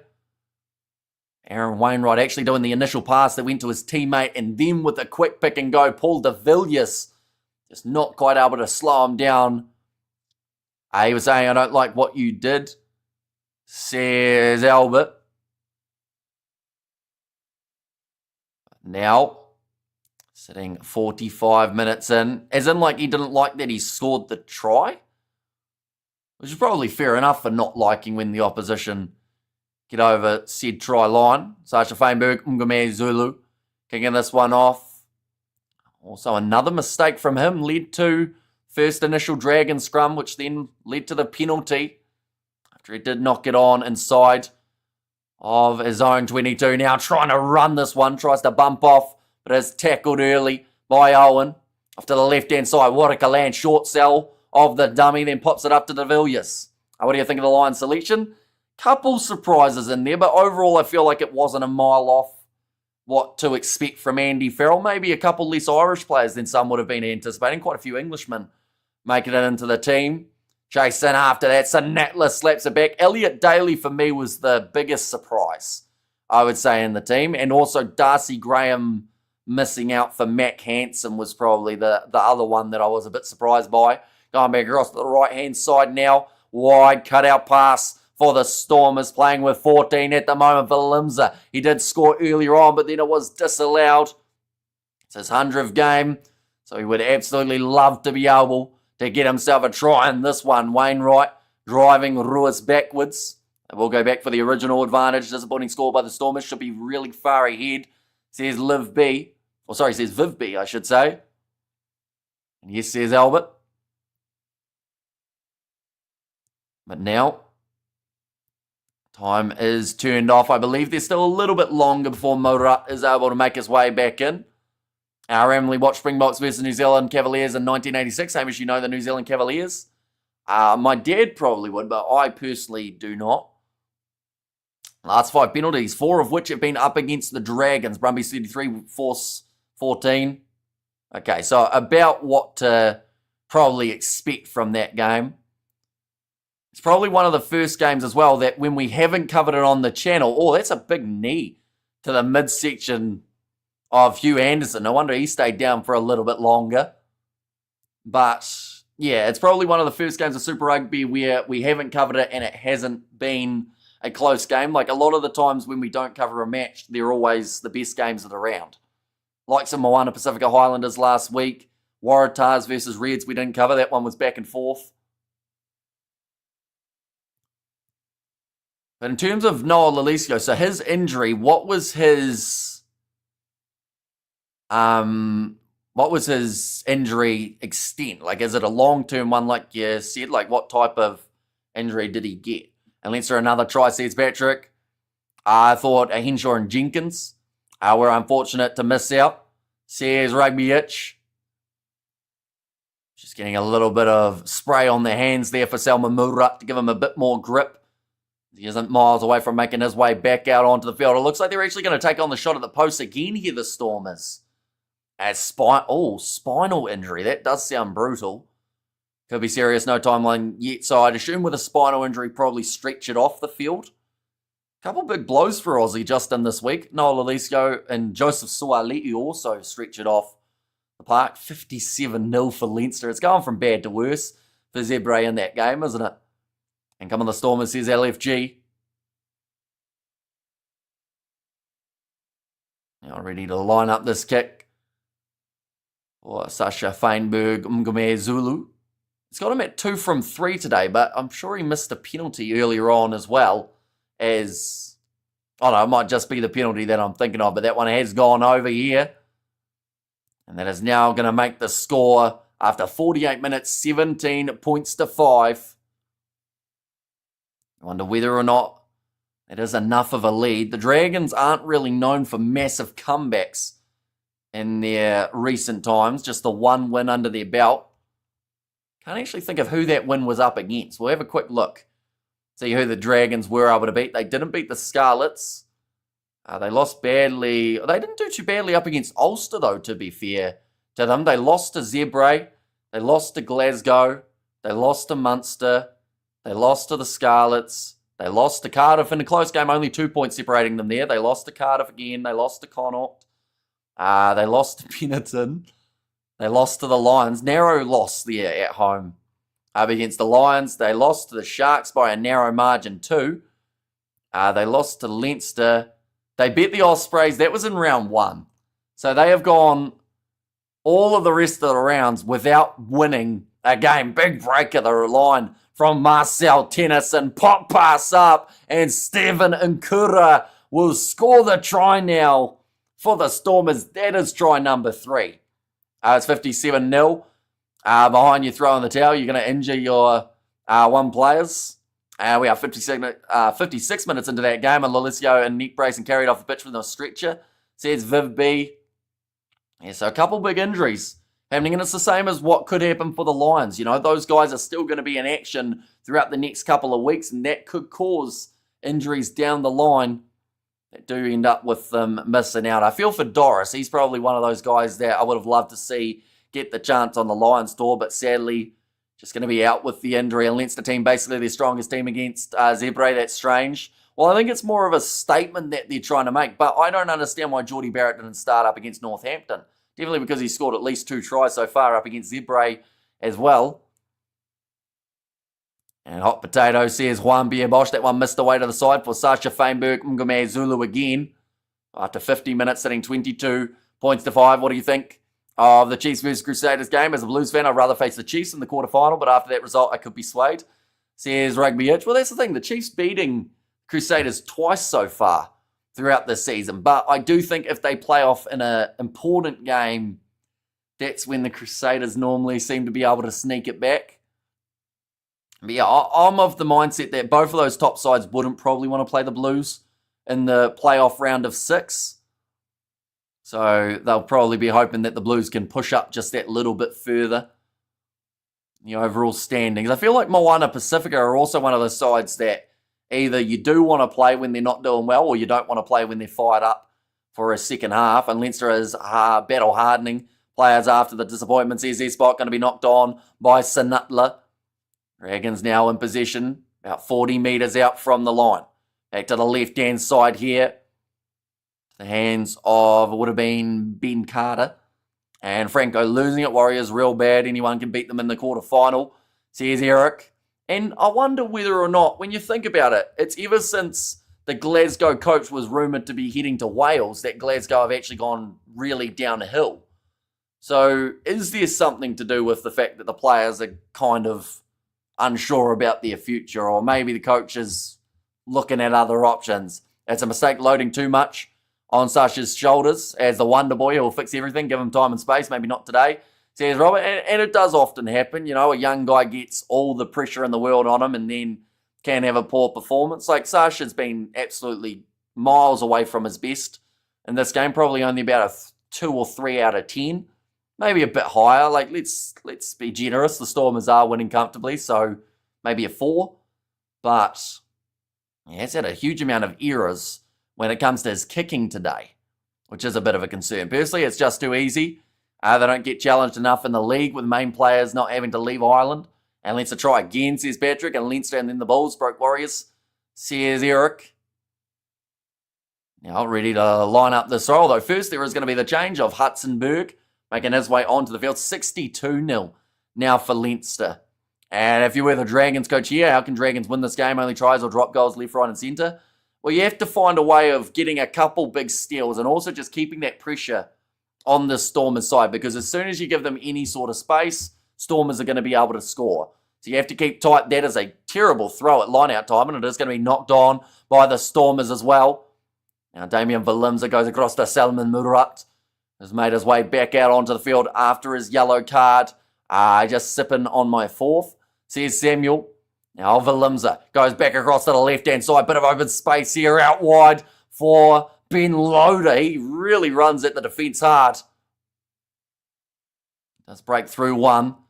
Back across Ruben van Gieren. Can't get through the defence of Carter as well as Woodman. The two locks getting involved. Back across Sasha Feinberg, Ngume Zulu. Finds Similani. Scored in the first 2 minutes of the game. We've hardly seen too much of him since that. It's a poor pass from Valimza. Bounces into the hands of Hartzenberg. Stormers starting to gain momentum. And yeah, they are one try away from getting that bonus point. Now passed across again. Stephen Nkura throws a bit of a rough pass and it's almost claimed there by the Dragons. Now Sasha Feinberg, Ngume Zulu running sideways. Passes the ball forward into his teammate. It's not called as obstruction though from the refs. They're probably pretty generous from Piari. Now loose pass again from the Stormers. It's all breaking down. They've lost about 40 metres and they'll go back for the scrum. And Sasha, very good talent, but all his great matches in the URC was against bottom dweller teams. So some perspective, don't overhype the kid, says Eric. Well, at the moment, people are certainly hyping him up big time. They've called him the next GOAT. And, you know, sometimes for a young player, that can make them play much better, but you just wonder whether or not that pressure gets to them a little bit. You know, they go on social media and see that everyone expects them to do great things. We see it here, how he just ran sideways and ended up passing it straight into a teammate who was in front of him. And one more try for the bonus point, says Hardis.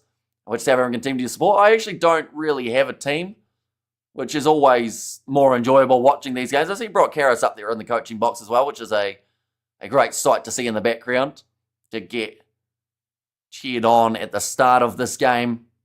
Morning, brother Hamish. How you doing?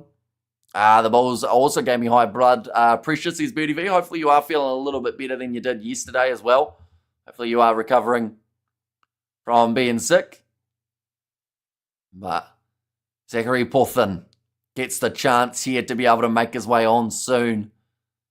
Was in the Under-20 Rugby Championship last year. We did actually cover those games on the channel. And now gets the chance here for the Stormers. And Hamish support Bulls.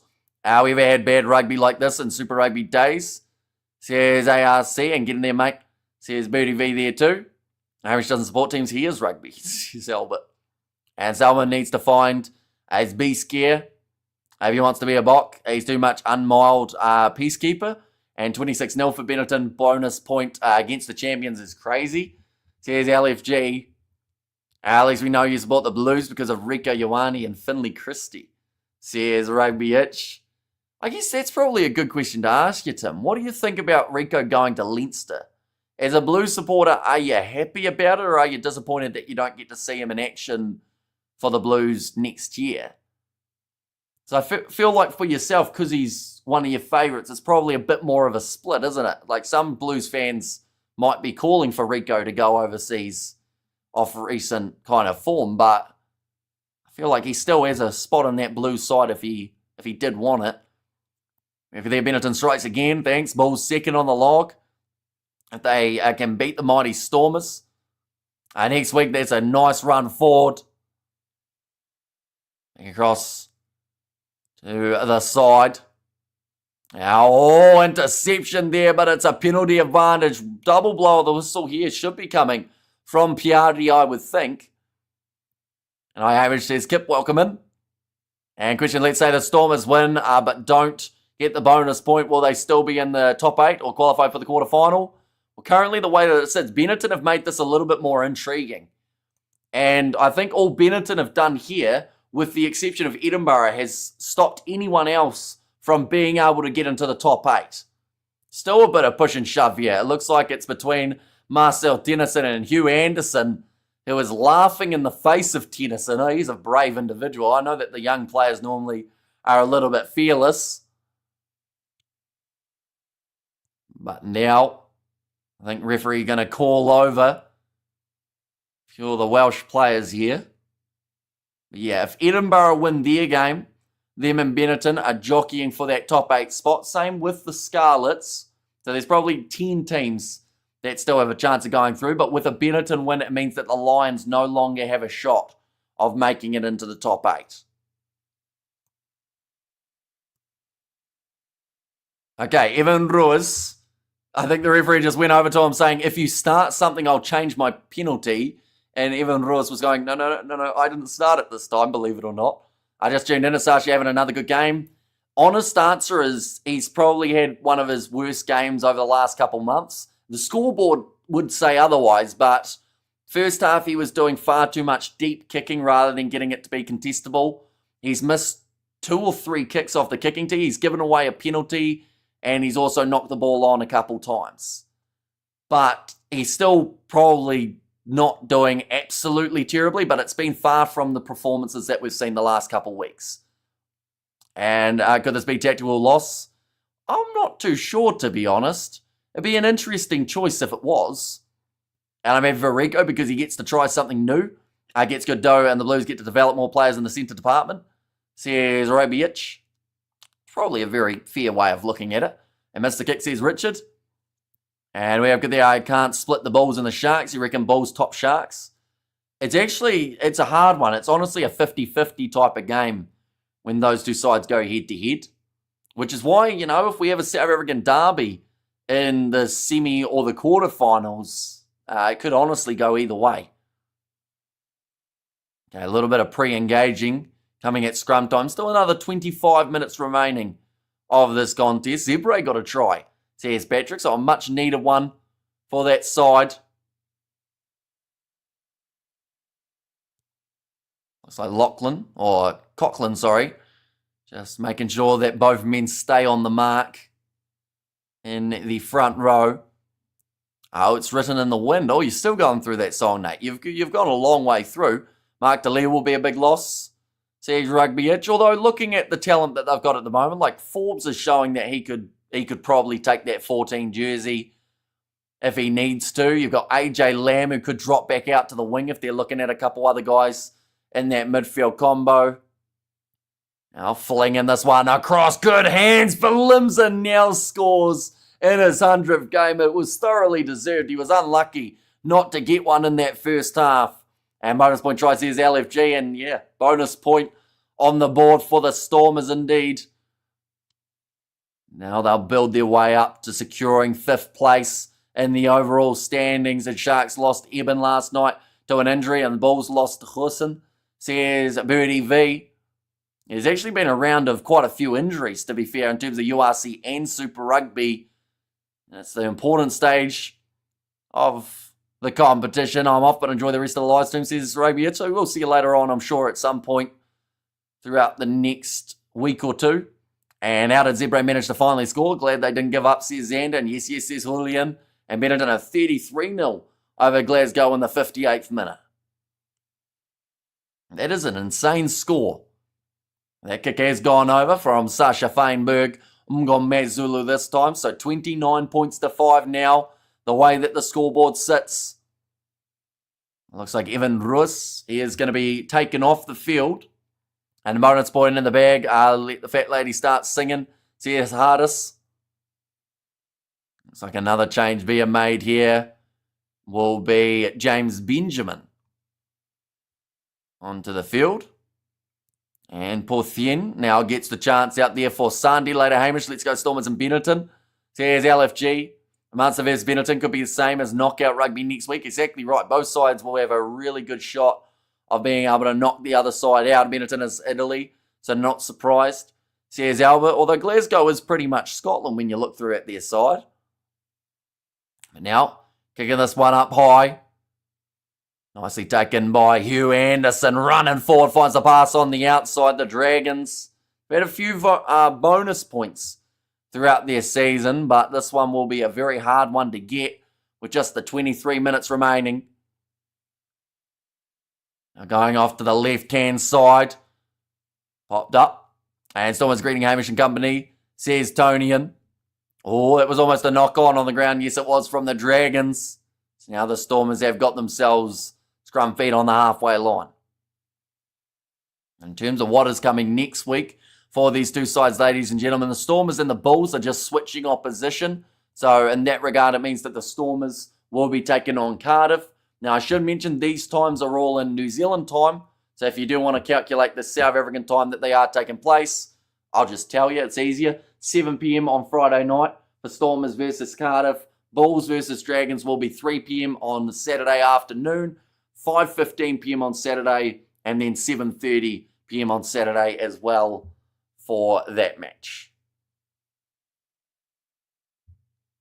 Okay, referee just asking for a little bit of stability at scrum time, although with this front row of the Stormers, Porthien, Alistair Vermaak, and Joseph Dueber, they're probably going to have a decent shot of pushing them back. 900 plus Italy test caps, the Benetton 23 today, says Albert. So when the Sharks have their lineup with most of their Springboks, how many caps do they have, out of curiosity? I'd assume that it wouldn't quite be 900, would it? It would be about maybe 500-ish. Marcus Mapimpi, he's had a fair share of matches. Etzebeth's 150 or 100 and whatever it is now for Etzebeth would definitely add up too. Nice run forward from Similani. Now going back across to the side. And we have there, see you next time, Timmy. I think the players, or they're playing too many games with all these injuries. And I think it's just that rugby is so, hard-hitting now and so physical. That was a forward pass from Similani going straight into the hands of Dueber. It looks like it is going to be play on. Valimza leaves it for Similani to try and run through again. Now let the Stormers backline finish the game for us, says Samuel. Bit of a counter ruck coming here from the Dragons. They might have almost done enough here. And they've managed to rip that ball away, although kicked forward by Watakalantu Anderson at the back. And nice score. I'd be upset with Amish if Dragons were winning. Says Rehash, now stolen again by the Stormers, pass behind from Halant, not going into the hands of Similani. Does just make you wonder, the Stormers have been far from their best in this game. They are winning 29 points to 5, but they have had a lot of errors. You wonder if they were up against a slightly stronger side, whether or not it would be a lot closer. It just seems to be that last pass that at times has been lacking here for the Stormers team. Joseph Dueber has been taken off the field, nicely taken. Now, Finta is there, rather than, I think it was going to be JJ Akortsia, but did pick up an injury in the warm-ups they've just mentioned. Rodri Williams, again going for the box kick. Down towards the halfway line, Loader knocks it back. Paul de Villiers does well to clean it up. There's a knock-on advantage by the sounds of it against the Dragons here again. I blame it on the weather for Stormers not looking sharp, says Albert. Paul de Vet going back across to this left-hand side, and de Villiers drops it again. I think he was looking up rather than looking down there. Looking at who was charging at him rather than the eyes on the ball. And minutes to go, says Harder. Still another 20 minutes remaining in this matchup. So plenty of time for more points to be scored. Points differential, something that could actually come into play here for the Stormers. Now, of course, the first separation is the amount of wins that a side has. So that would only be if Cardiff were able to beat the Stormers in next week's game. It might come down to it, but they should get 50 points on the board at the end of this contest in terms of the standings on the table. So they'll be more than happy with that outcome, moving up to 5th at the end of the round. RC Cheslin Colby has been doing all the kicking roles for his Japanese club, says Tonian, and it's very slippery and cold to fix the game, says Ruth there. And lets the game only has 6 minutes left. So yeah, it just shows you how long this game has taken compared to that Leinster contest. Thanks for keeping the score nice for South Africa. Hamish says Rehash. And we have got the Hamish, do you ever go down to Dunedin to watch rugby? Not really, no. I've been down to Dunedin to watch other sports at Forsyth Bar, but I haven't actually been to a rugby game since I was about maybe 6. In terms of international or club level, franchise level rugby.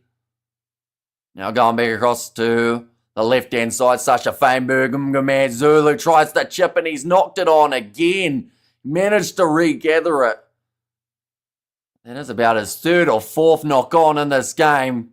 He is frustrated with himself there. Goes up, manages to almost claim it and then just drops it again. As of now, on the log, Leinster versus Scarlets, Bulls versus Cardiff, Glasgow versus Munster, Sharks versus Stormers.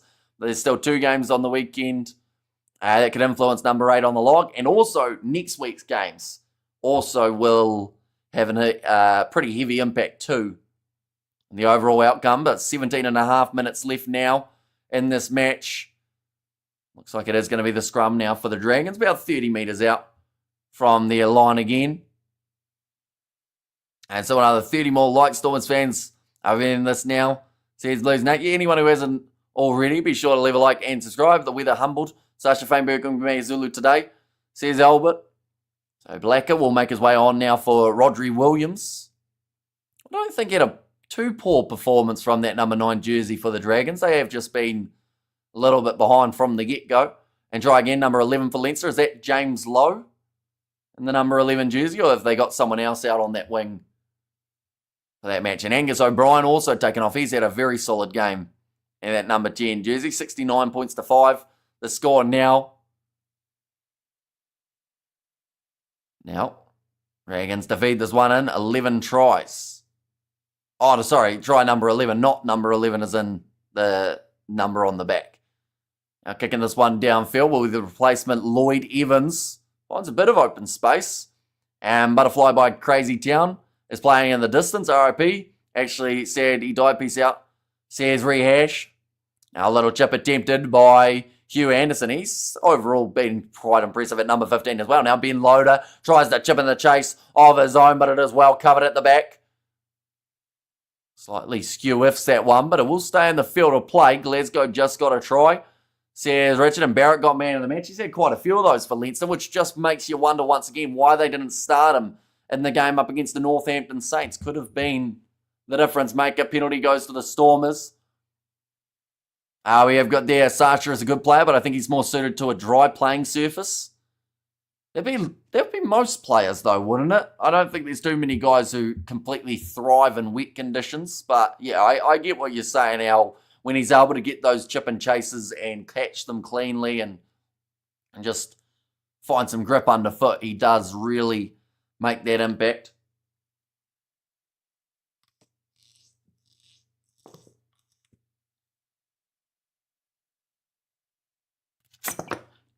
Another good kick from Sasha Feinberg and Ngome Zulu.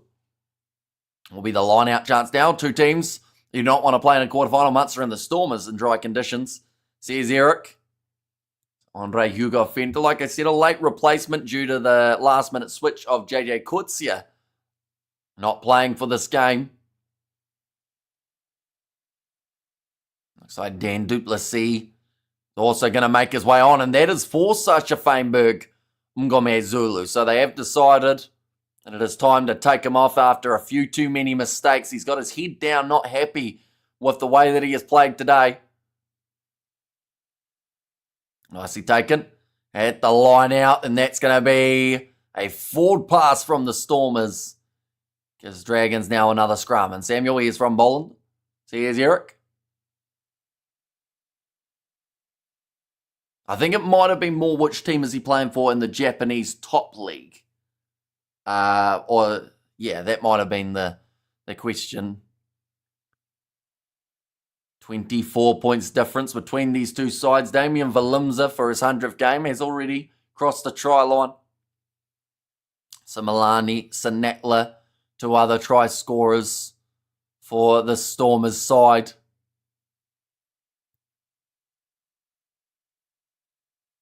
But now, ball about to be fed in by Dane Blacker. Asking for stability there from the ref. It's another big push from the Stormers, but the ball comes out the back for Wainwright early enough. They weren't able to get the steal there. Now Blacker goes back into the pocket deep inside of the in-goal. Lloyd Evans does get the ball into touch. There'll be another chance here for the Stormers to get their attack going once more. It does seem like maybe one or two more tries could still be on the cards for the Stormers with the amount of time remaining. They have more than enough capabilities of getting in there and making a bit of a difference. We will go like that. We'll go like that as well. There we go. But now a penalty is going to be awarded. They're just saying not for me in terms of the chance of the penalty. Are we over there? RIP Crazy Town. There's Ruth in there as well. I'm just checking to see in terms of the odds of those other games that are taking place later on. Edinburgh, that is a very important game for them. Just around the corner, going to be taking on Connacht. The cheerleaders have still been dancing all throughout the 70 minutes, even though there has been a bit of slipperiness. 10 metres out from the line, Andre Hugo Fenta. Ready to throw this one in? You covering Edinburgh versus Connacht game? I am not, no. That one we will be missing out on. That's a good kick downfield from the Dragons, who relieve some of the pressure. That's great pace shown, and a loose ball again. Not quite cleaned up by Ben Loader. Now sling and pass from Blacker. Finding Hewitt. 25 metres out. Maybe the Dragons have still got one try in them just around the corner as well. Now going back across to the right-hand side. Chance here. Nice step, but great low tackle made from Damien Williams on Rosser. Big fin coming in from Paula Latu. Kicking behind. Attempted again here. And, well, cleaned up by Similani inside of his in-goal area. Driven back in by the Dragons. And it will now be the scrum for them 5 metres out from the Stormers line. And try 12 for Leinster. See, as Patrick, so they just keep on going in that contest. Ospreys, Lions and Edinburgh fighting for 8th place. With Benetton winning, Lions no longer have a shot. Same with the Ospreys. So because of Glasgow losing to Benetton in the game happening at the moment, that pretty much stops anyone from outside of the top 8 with the exception of Scarlets, who might drop outside of the top 8 at the end of this round. And then also, I think there's one other side that have half a shot. It is actually Edinburgh. If they get themselves the win, then they're still in with a shot of going through as well. Will Leinster play B team next week? It's a big question because the thing is, I feel like it would be a bad decision to play the B side. I feel like you have to go strongest from here on out or else they'll lose their rhythm like they did for that Champions Cup quarter. 76-5 at the full-time whistle. Says Sean. So, yeah, pretty dominant performance from Leinster there. Benetton versus Glasgow must almost be coming to a close as well, I would think. Griffiths will come on, and that is going to be for Jones. Yeah, this game has had quite a few stoppages compared to those other matches. And Hamish, enjoy your Mother's Day lunch later. Says Ruth, thank you very much. Yeah, it is taking place in about 6 hours' time, although I think we're leaving in about maybe 5. So what will be happening is as soon as this live stream comes to an end, I'll be heading to bed trying to get some sort of sleep. And the Bulls and the Stormers must start with A or B team with strong A team. Benches to end the match with the playoff team. Sears Eric now going off to the left-hand side, flat attack and run. And once again, will be just short of the try line. The Dragons, though, the pick and go from Dane Blacker. And they get themselves another in this match. Okay, first one is off feet by Blue. I think they were just talking about the penalties in that case, but that is fantastic work from the Dragons again here. Able to get themselves over the try line. And does a very nice pick and go there. Villiers trying his best to get that steal. I think they were trying to say maybe that he rolled while he was on the ground there, Owen. But now, lining up this kick. Enjoy Mum's Day, Hamish, with the family. So here's Blues, Nate, and that kick has gone over. That is going to make the score after 70 minutes, 29 points to 12.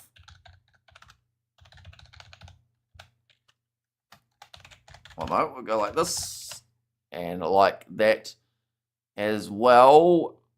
Glasgow versus Benetton. We reached full time yet?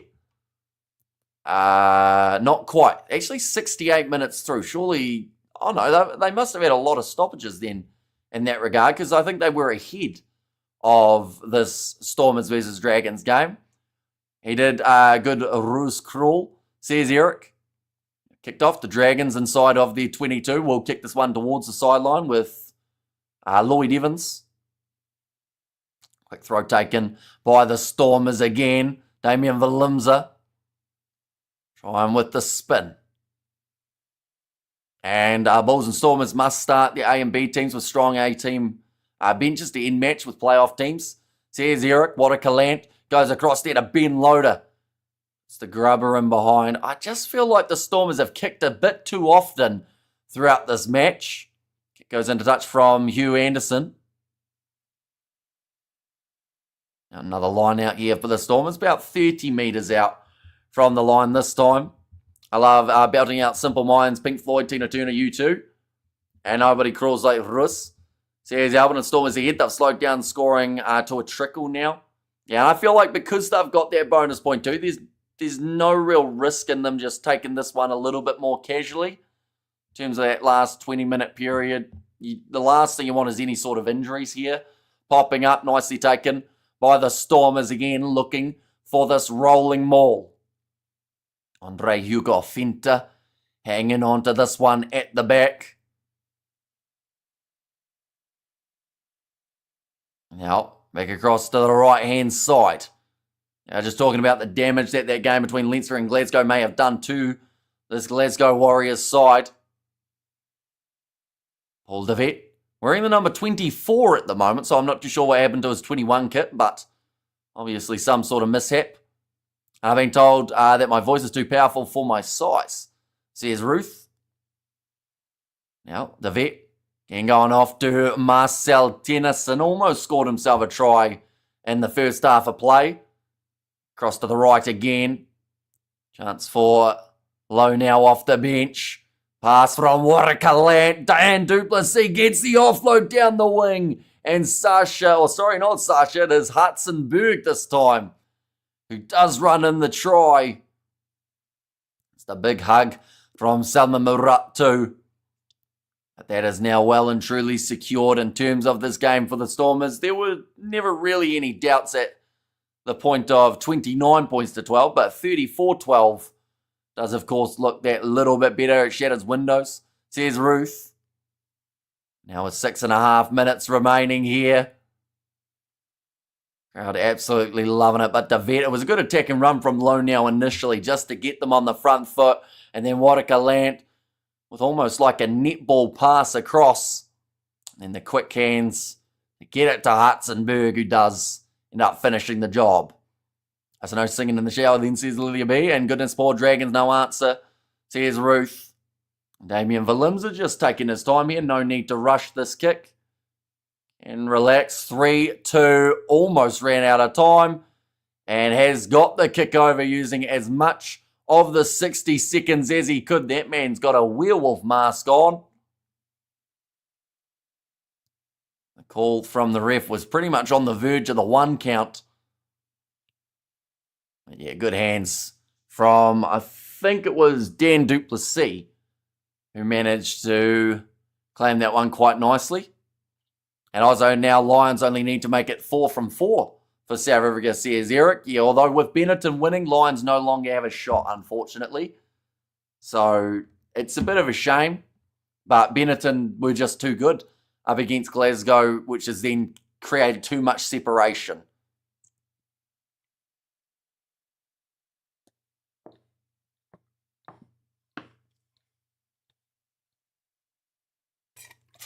Paul DeVette, not able to find touch. 5 minutes left on the clock. The Dragons are in possession. And to their credit, even though they have been outplayed throughout this match, they still have not given up. They're still attempting things in their backline and almost going through there with the run of Lloyd Evans. Now Blacker again goes short side. Picked up by the Dragons. Almost a knock on there. And who is Scarlets playing? They are playing up against the Lions tomorrow.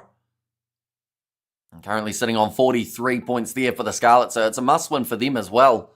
They want a chance of making their way through. Average can sing a duet with me sometime.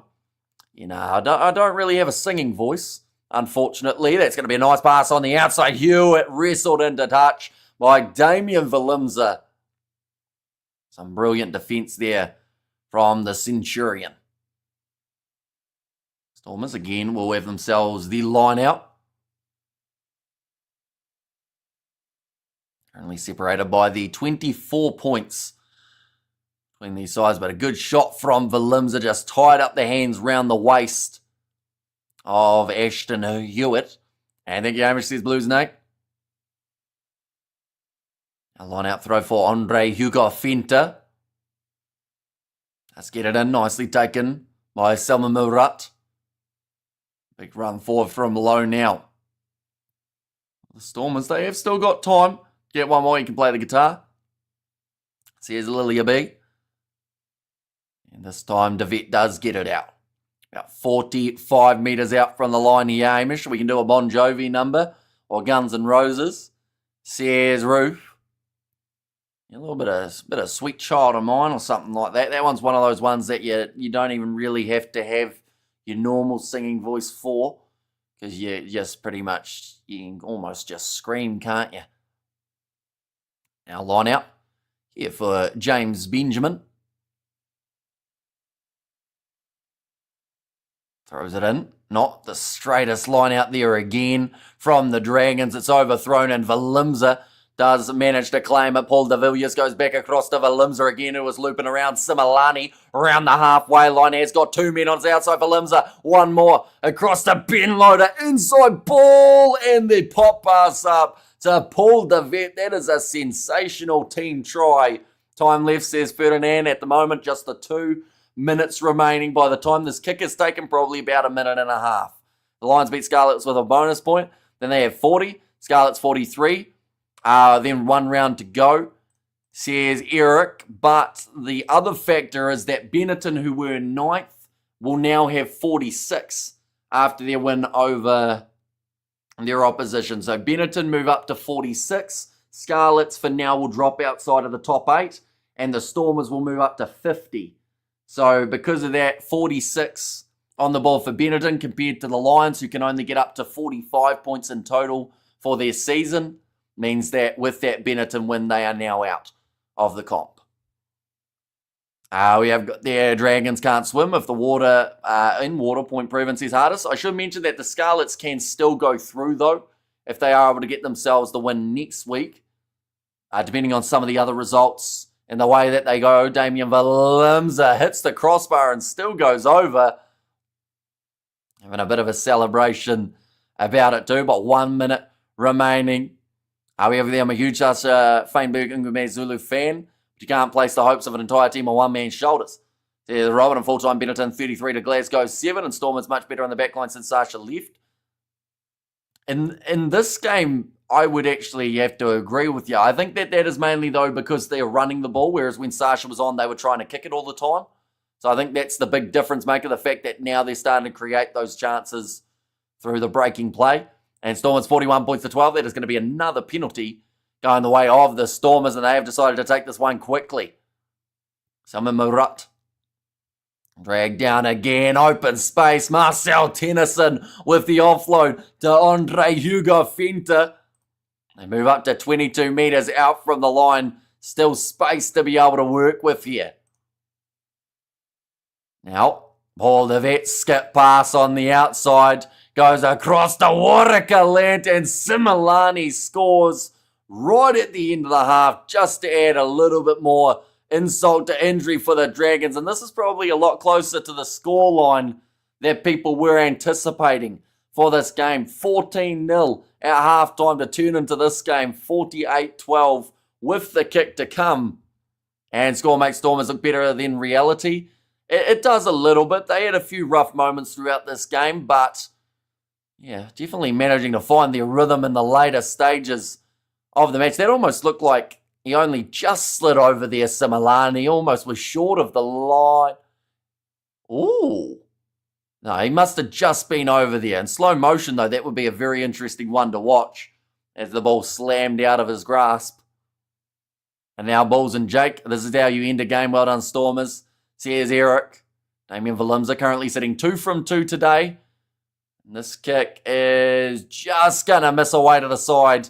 They'll make the end score 48 points to 12. Before Hamish rushes off, happy Mother's Day To all the mums out there, thank you very much for the commentary. Enjoy your family time. Please wish your mum and Nana happy Mother's Day from us. Says Lilia B. And thanks so much. Give your mum a big kiss. Says Albert and Dunky. Says Robert. And there as well. So tomorrow, ladies and gents, I am going to be doing the under-20s match taking place between New Zealand and South Africa. So be sure to keep an eye out for that one, as I am going to be doing the commentary there. Plus, keeping you updated on what's happening for the Scarlets versus Lions match, which is happening simultaneously, as well. And Stormers wonderful game, says Sue. And Yao Ding, says Len. And also thanks, says Hooligan. And also Bulls by far biggest winners in this weekend, says Eric. And thanks for your great commentary, says Code Puncher. And there too. Yeah, anyone who is new, of course, be sure to hit that subscribe button. We will be back with next week's games of the URC, where it is really the last-ditch chance for a few of the teams in the comp.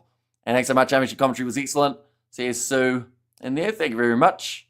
Yeah, nonetheless, I do thank you all very much for being here. If you are new, hit that subscribe button. We will see you tomorrow for the next matchup, the Under-20s Rugby Championship finale between South Africa and New Zealand.